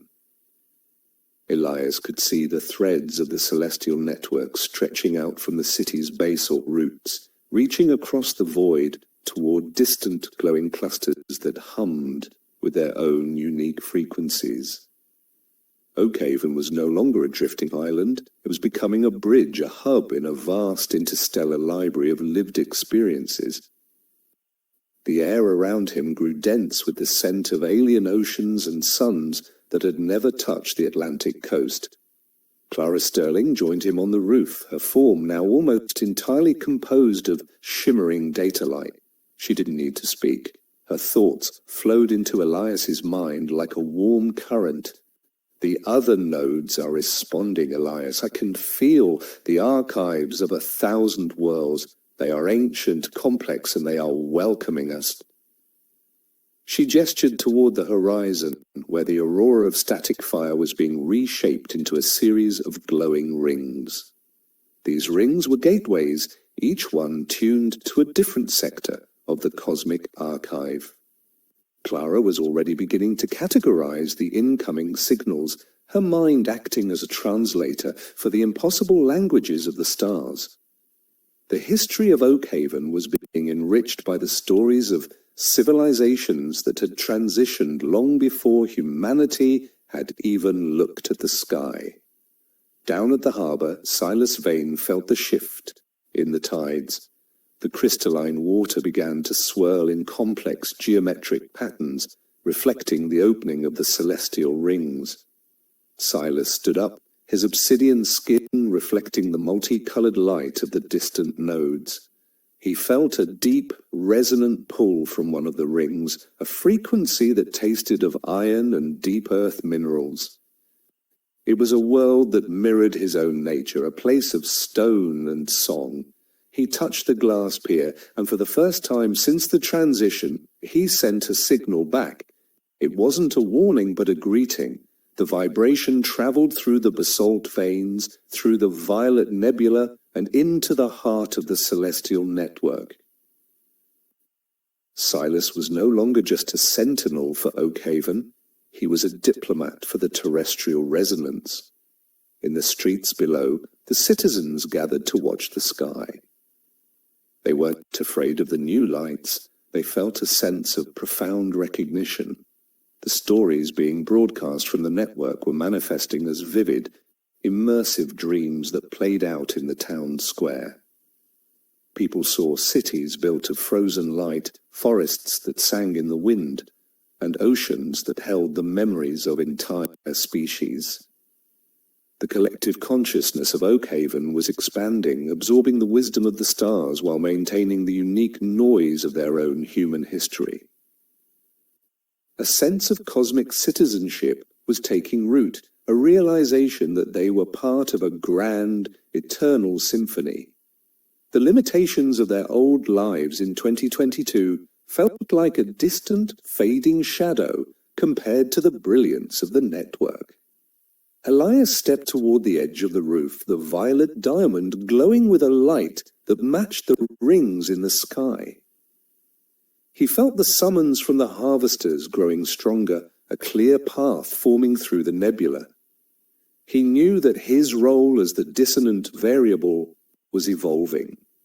He was the one who would lead the first expedition into the celestial network, the one who would ensure that Oakhaven's music wasn't lost in the vastness of the archive.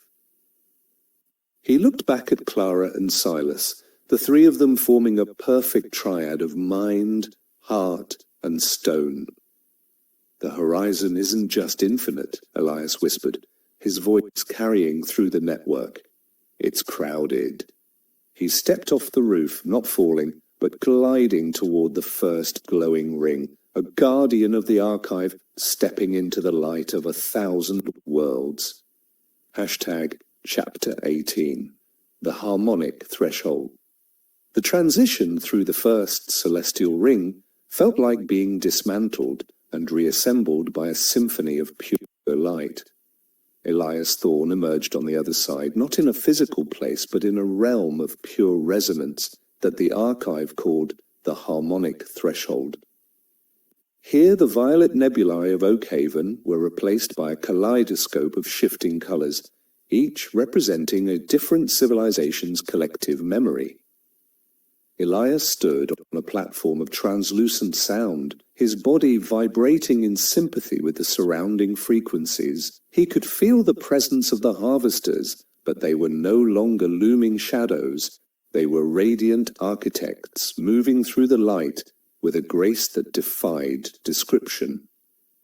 The violet diamond in his hand had become a tuning fork, allowing him to navigate the complex layers of the threshold without losing his own human signal. Back in Oakhaven, the city was experiencing a secondary resonance. The opening of the threshold had caused the basalt veins to glow with a multicolored brilliance, turning the underground tunnels into a cathedral of light. Clara Sterling stood in the center of the city hall, her data-light form expanding to encompass the entire building. She was managing the influx of information from the network, ensuring that the city's own history wasn't overwhelmed by the sheer volume of alien data.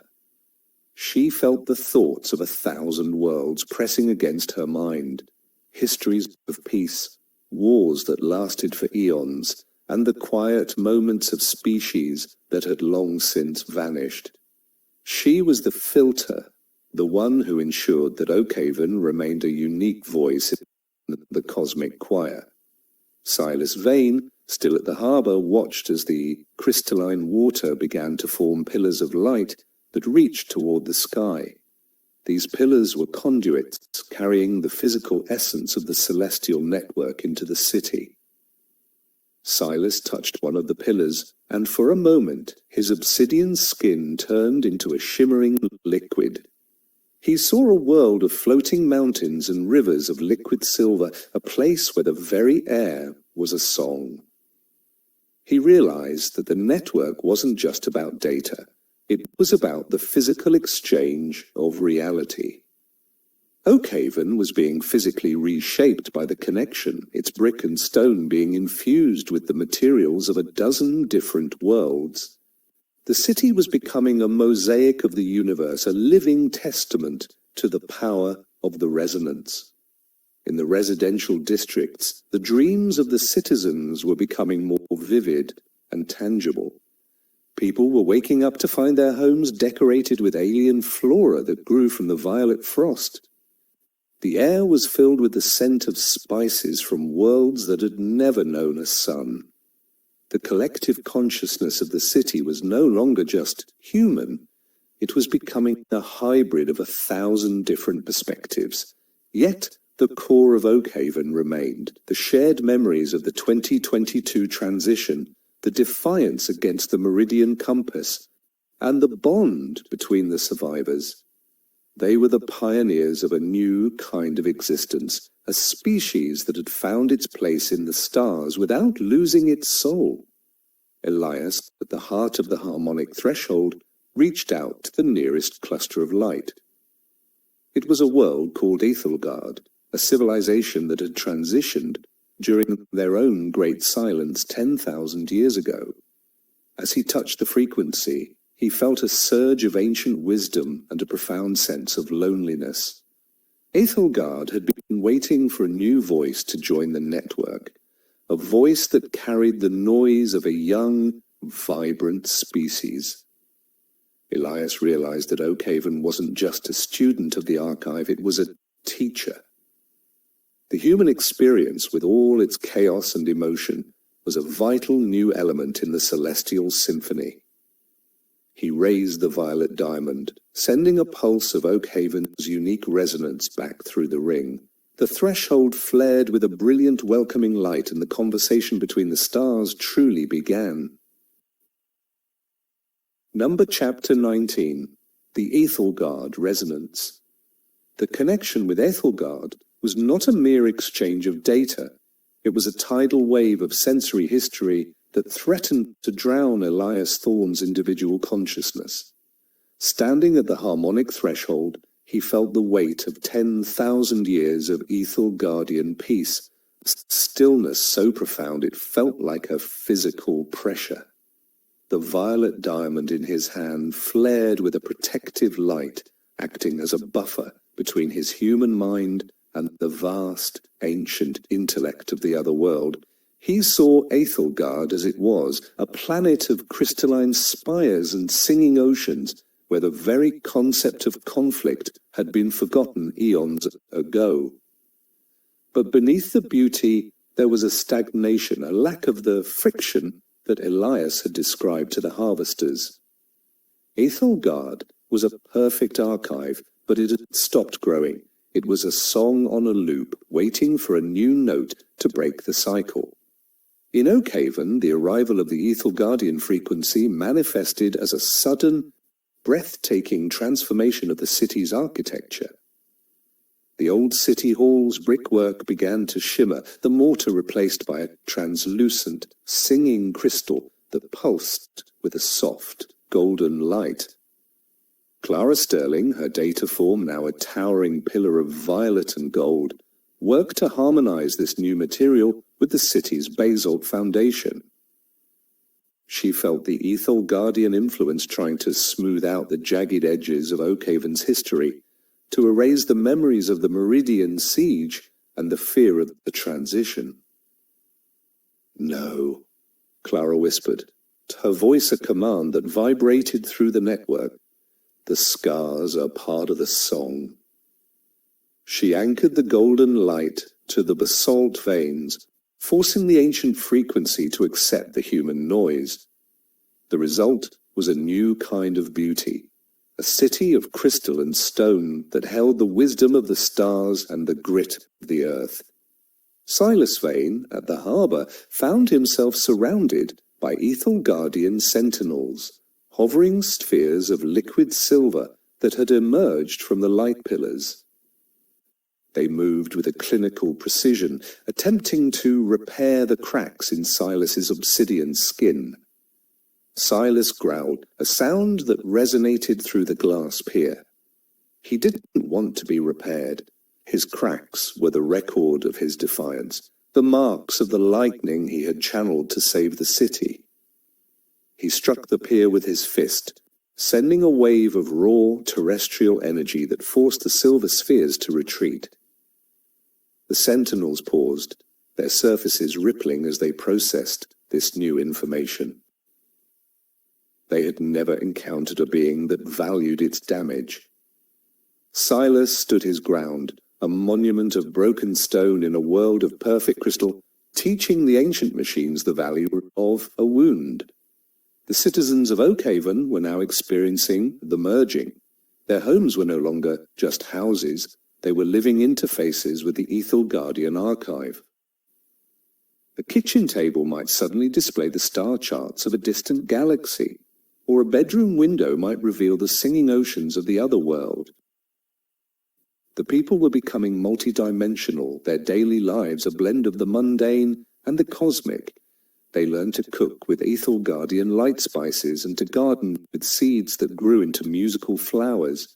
Yet they still held on to their Oakhaven identities. They organized resonance fairs where they shared stories of their lives before 2022, ensuring that the human element remained the dominant frequency in their hybrid existence. They were the bridge between the ancient perfection of the stars and the raw potential of humanity. Elias, deep within the Ethelgardian resonance, finally found the core of their collective mind. It was a vast, silent chamber of light where the memories of their greatest poets and scientists were stored. He didn't try to archive them, he invited them to listen. He projected the memory of a storm over the Oakhaven Atlantic, the smell of salt, the roar of the wind, and the feeling of being small against the vastness of the sea. He showed them the chaos of a crowded market and the warmth of a shared meal in a dimly lit tavern.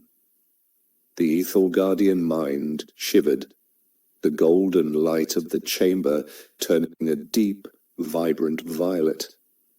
For the first time in 10,000 years, Ethelgard felt something new, the thrill of the unknown. Elias raised the diamond, and the two worlds, the ancient and the young, began to dance. Chapter 20, The Symphony of Two Worlds. The dance between Oakhaven and Ethelgard reached its zenith on the morning of October 21st, 2022, as the two frequencies finally achieved a stable, albeit complex, synchronization. Elias Thorne stood at the heart of the Ethelgardian memory chamber, his human essence acting as the conductor for a symphony that spanned 10 millennia and two vastly different realities. The golden light of the ancient world and the violet resonance of the new one swirled together, creating a third, iridescent frequency that tasted of both starlight and salt.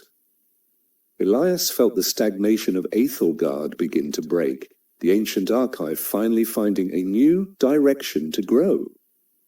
The noise of Oakhaven wasn't just being recorded, it was being used as a catalyst for a cosmic rebirth.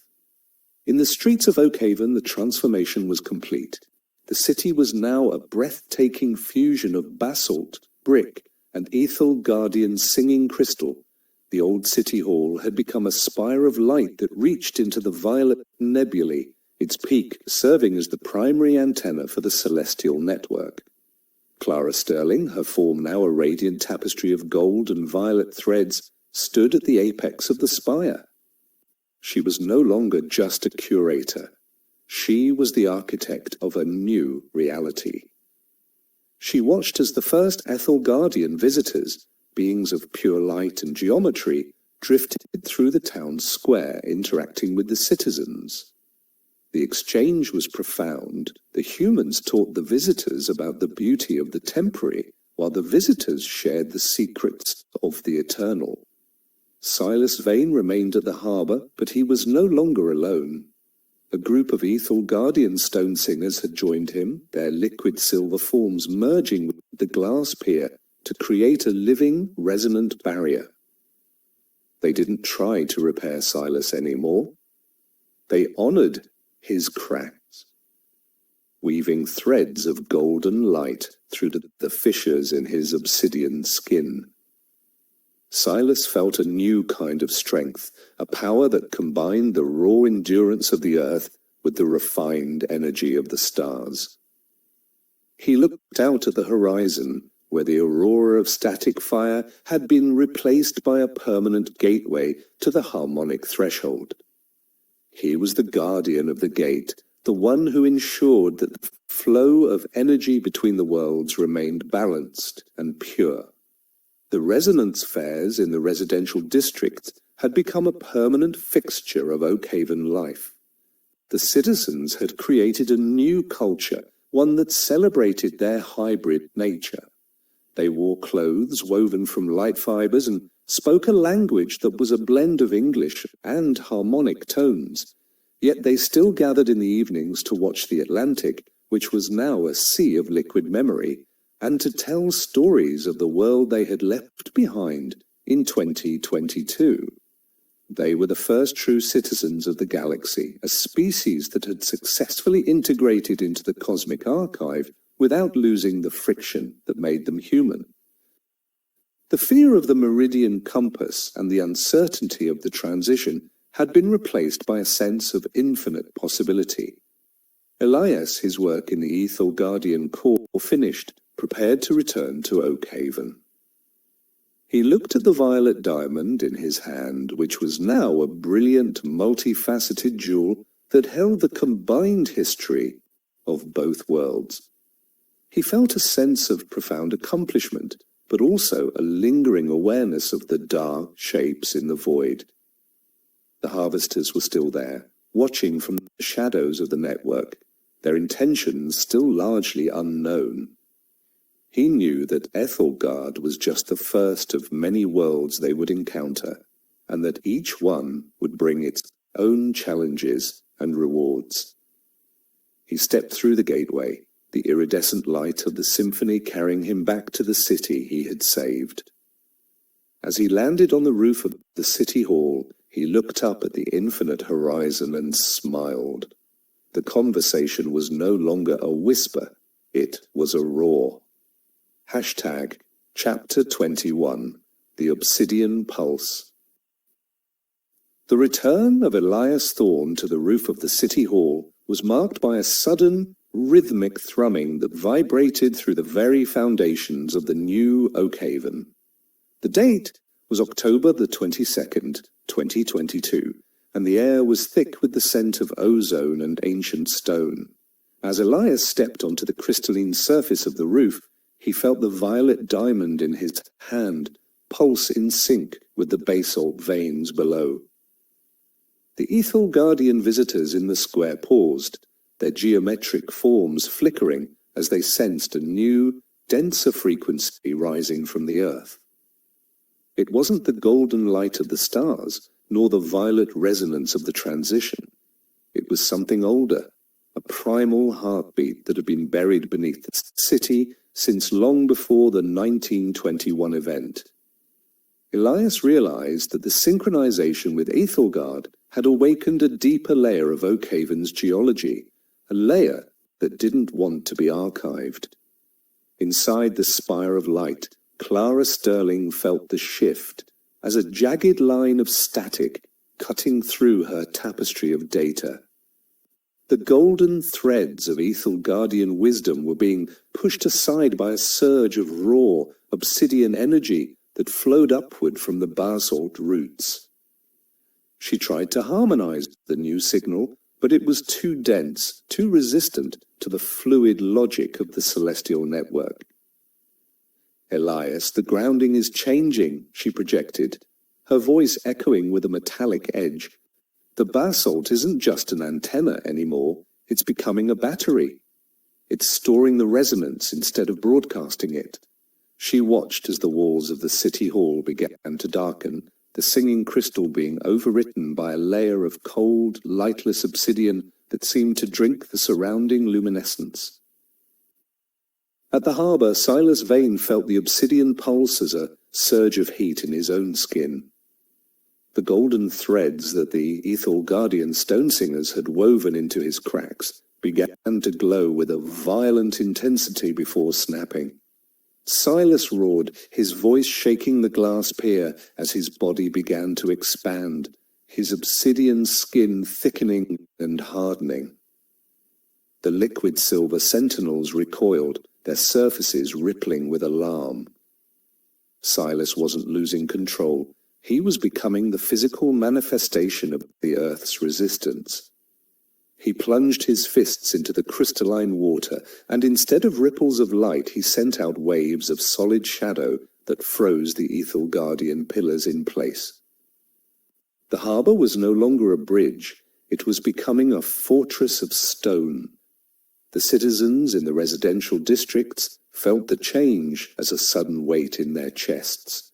The dreams of Ethelgardian oceans were replaced by visions of deep, lightless caverns and the slow, inexorable movement of tectonic plates. The iridescent frost on their homes turned into a dark, protective shell of basalt. The resonance fairs fell silent as the people felt a primal instinct to ground themselves, to anchor their lives to the physical reality of the earth. The hybrid culture they had built was being tested by a force that valued the material over the ephemeral. They weren't afraid, but they were becoming harder, more resilient, as if the city itself were preparing them for a conflict that the celestial network couldn't perceive. Elias looked out at the horizon, where the aurora of static fire was being eclipsed by a rising wall of obsidian clouds.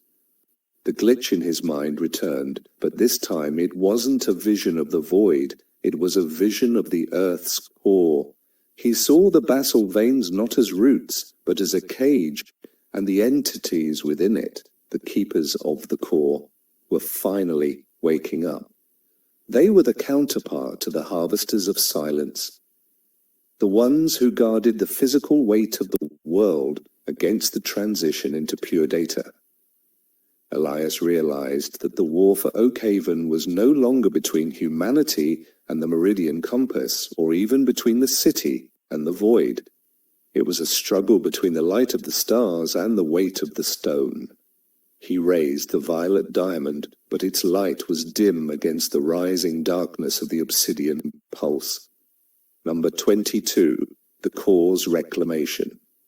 The obsidian clouds rising from the horizon of Oakhaven were not made of vapor, but of pulverized reality, a dense fog of mineral static that began to blot out the ethel guardian stars. Elias Thorne stood on the darkening roof of the city hall, his violet diamond now struggling to emit even a faint glimmer. The air had grown cold and heavy, smelling of deep earth, sulfur, and crushed granite. The date was October the 23rd, 2022, and the circular river of time seemed to have hit a jagged rock. Elias could feel the keepers of the core pressing upward, their presence a tectonic groan that vibrated through his very marrow. They were the architects of the physical, the ones who believed that to be archived was to be erased. To them, the transition was a betrayal of the stone, and they had come to reclaim the city for the silence of the earth. Clara Sterling's form was flickering violently as the obsidian energy invaded the spire of light. The golden threads of the celestial network were being snapped one by one, replaced by heavy, lightless chains of basalt energy. She was no longer a pillar of data. She was becoming a prisoner in a cage of her own making. "Elias, the network is retreating," she cried out, her voice sounding like stone grinding on stone. "The harvesters won't fight the core. They see this as a corruption of the data." She watched in horror as the ethel guardian visitors in the square were encased in obsidian shells, turned into silent, motionless statues of mineral grief. The city's nervous system was being rewired for a singular heavy purpose, to sink Oakhaven back into the crust of the world. At the harbour, Silas Vane had become a giant of jagged obsidian, his form nearly indistinguishable from the fortress-like walls he had created. He was the only one who could move freely in the thickening mineral static. The ethel guardian stone singers had been absorbed into the glass pier, their liquid silver forms now frozen veins of lead. Silas felt a dark, intoxicating power flowing through him, the raw, unrefined strength of the planet's heart. He looked at the city hall, seeing it not as a beacon, but as a parasite that was draining the Earth's vitality. A part of him, the part that had spent 40 years repairing the hulls of ships against the relentless Atlantic, wanted to surrender to this weight, to let the city sink and be forgotten. He raised a massive obsidian fist, ready to strike the final blow against the crystalline spire. The citizens of Oakhaven were no longer dreaming. They were being pulled into a collective state of lithification, their thoughts slowing down to the pace of geological time. Their homes were becoming tombs of solid basalt, the windows replaced by opaque slabs of stone. The resonance fairs were now circles of silent, stoic figures, their eyes reflecting the lightless void of the core. They were losing their hybrid nature, their human noise being crushed by the overwhelming weight of the mineral pulse. The connection they had felt to the stars was being severed, replaced by a terrifying absolute grounding. They were becoming part of the Earth's memory, a record that would never be read, only felt as a density in the rock. Elias saw Silas's fist rise and knew that if the harbor sentinel struck, the transition would be permanently reversed and Oak Haven would become a crater of obsidian. He didn't use the diamond. Instead, he reached into his pocket and pulled out the small, jagged shard of the broken song he had kept since the substation explosion. It was a piece of human error, a fragment of the friction that the core couldn't process. He threw the shard into the air, and as it caught the dying violet light, it began to scream, a high-pitched, discordant wail that tore through the obsidian static. The keepers of the core recoiled, their mineral logic unable to handle the pure, unmodulated noise of human defiance. Silas paused, his obsidian eyes flickering as the scream reminded him of the lightning he had once held. The reclamation was halted, but the city remained suspended in a dark, suffocating equilibrium.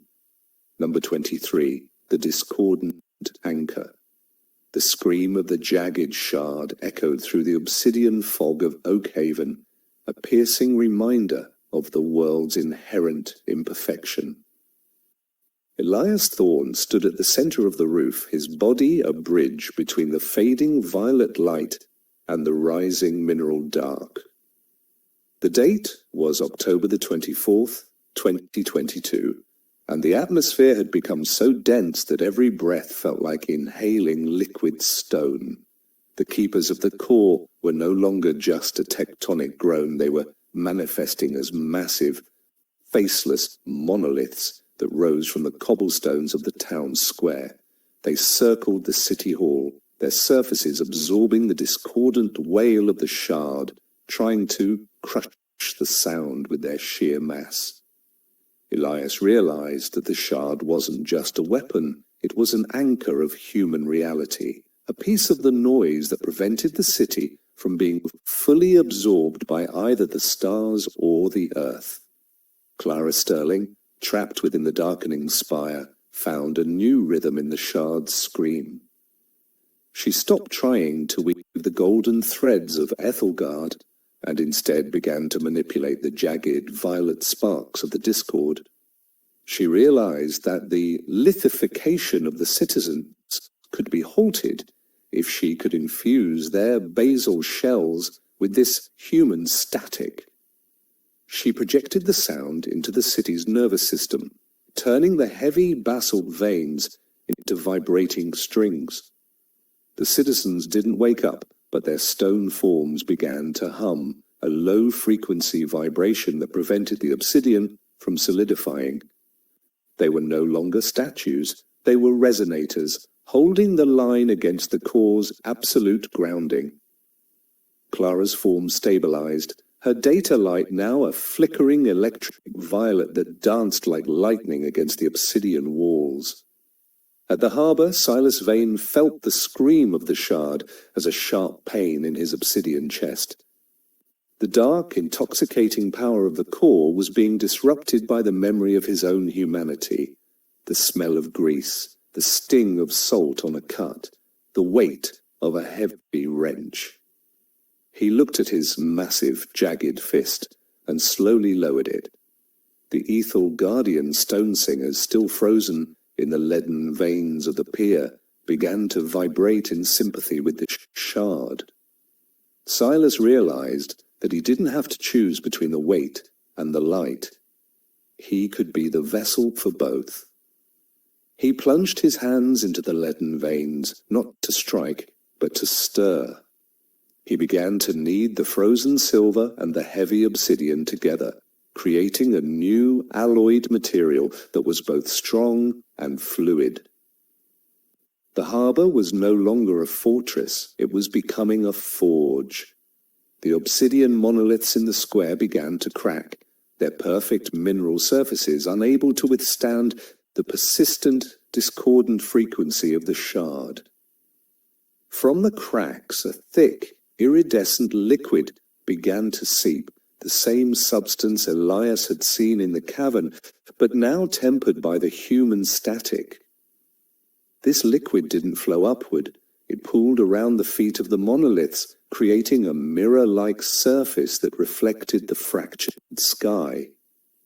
The keepers of the core were being forced to communicate, their silent authority broken by the noise of Oakhaven.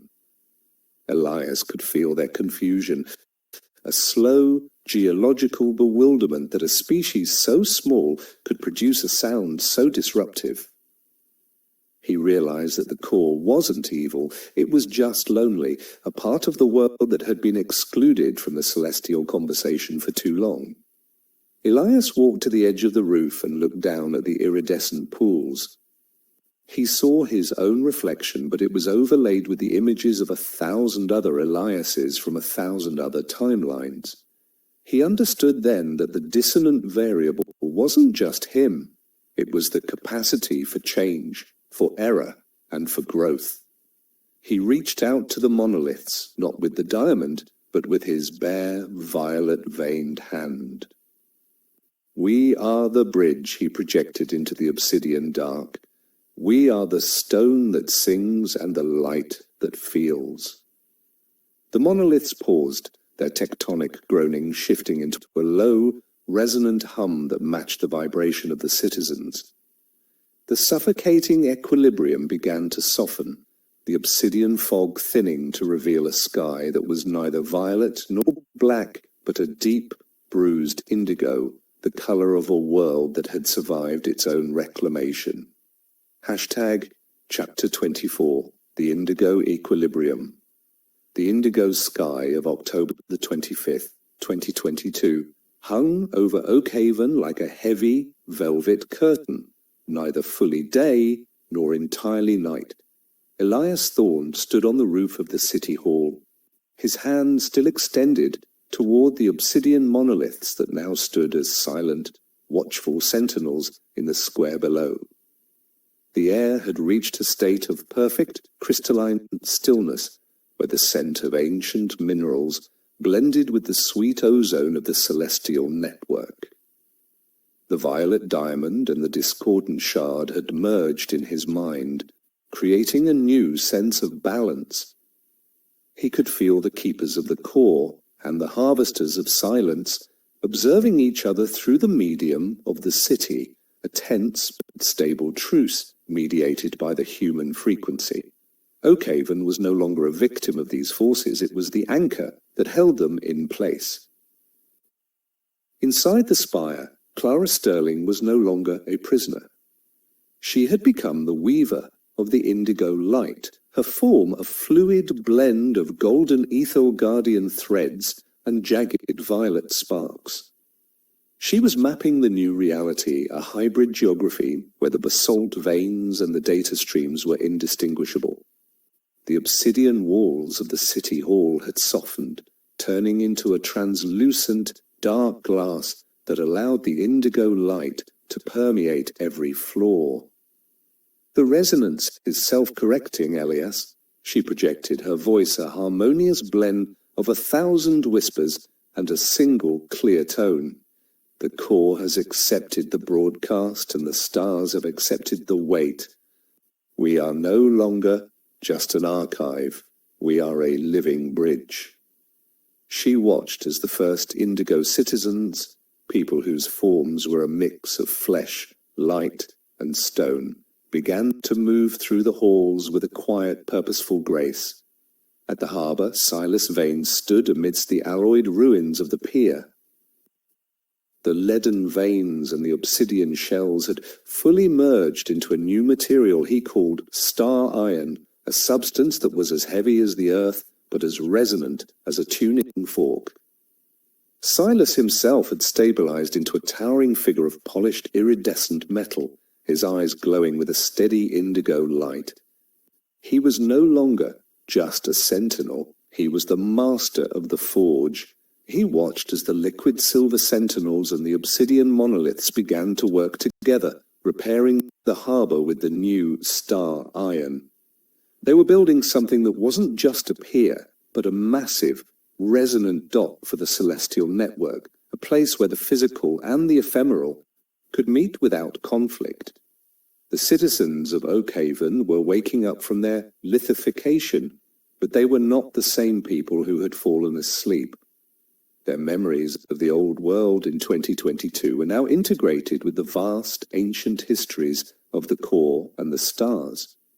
They moved through the indigo streets with a sense of profound belonging, their voices carrying a harmonic depth that made the air shimmer. The resonance fairs had evolved into convergence festivals, where the people celebrated the union of the stone and the light. They shared meals of crystalline fruit and earth spices, their laughter creating ripples of indigo color that danced through the atmosphere.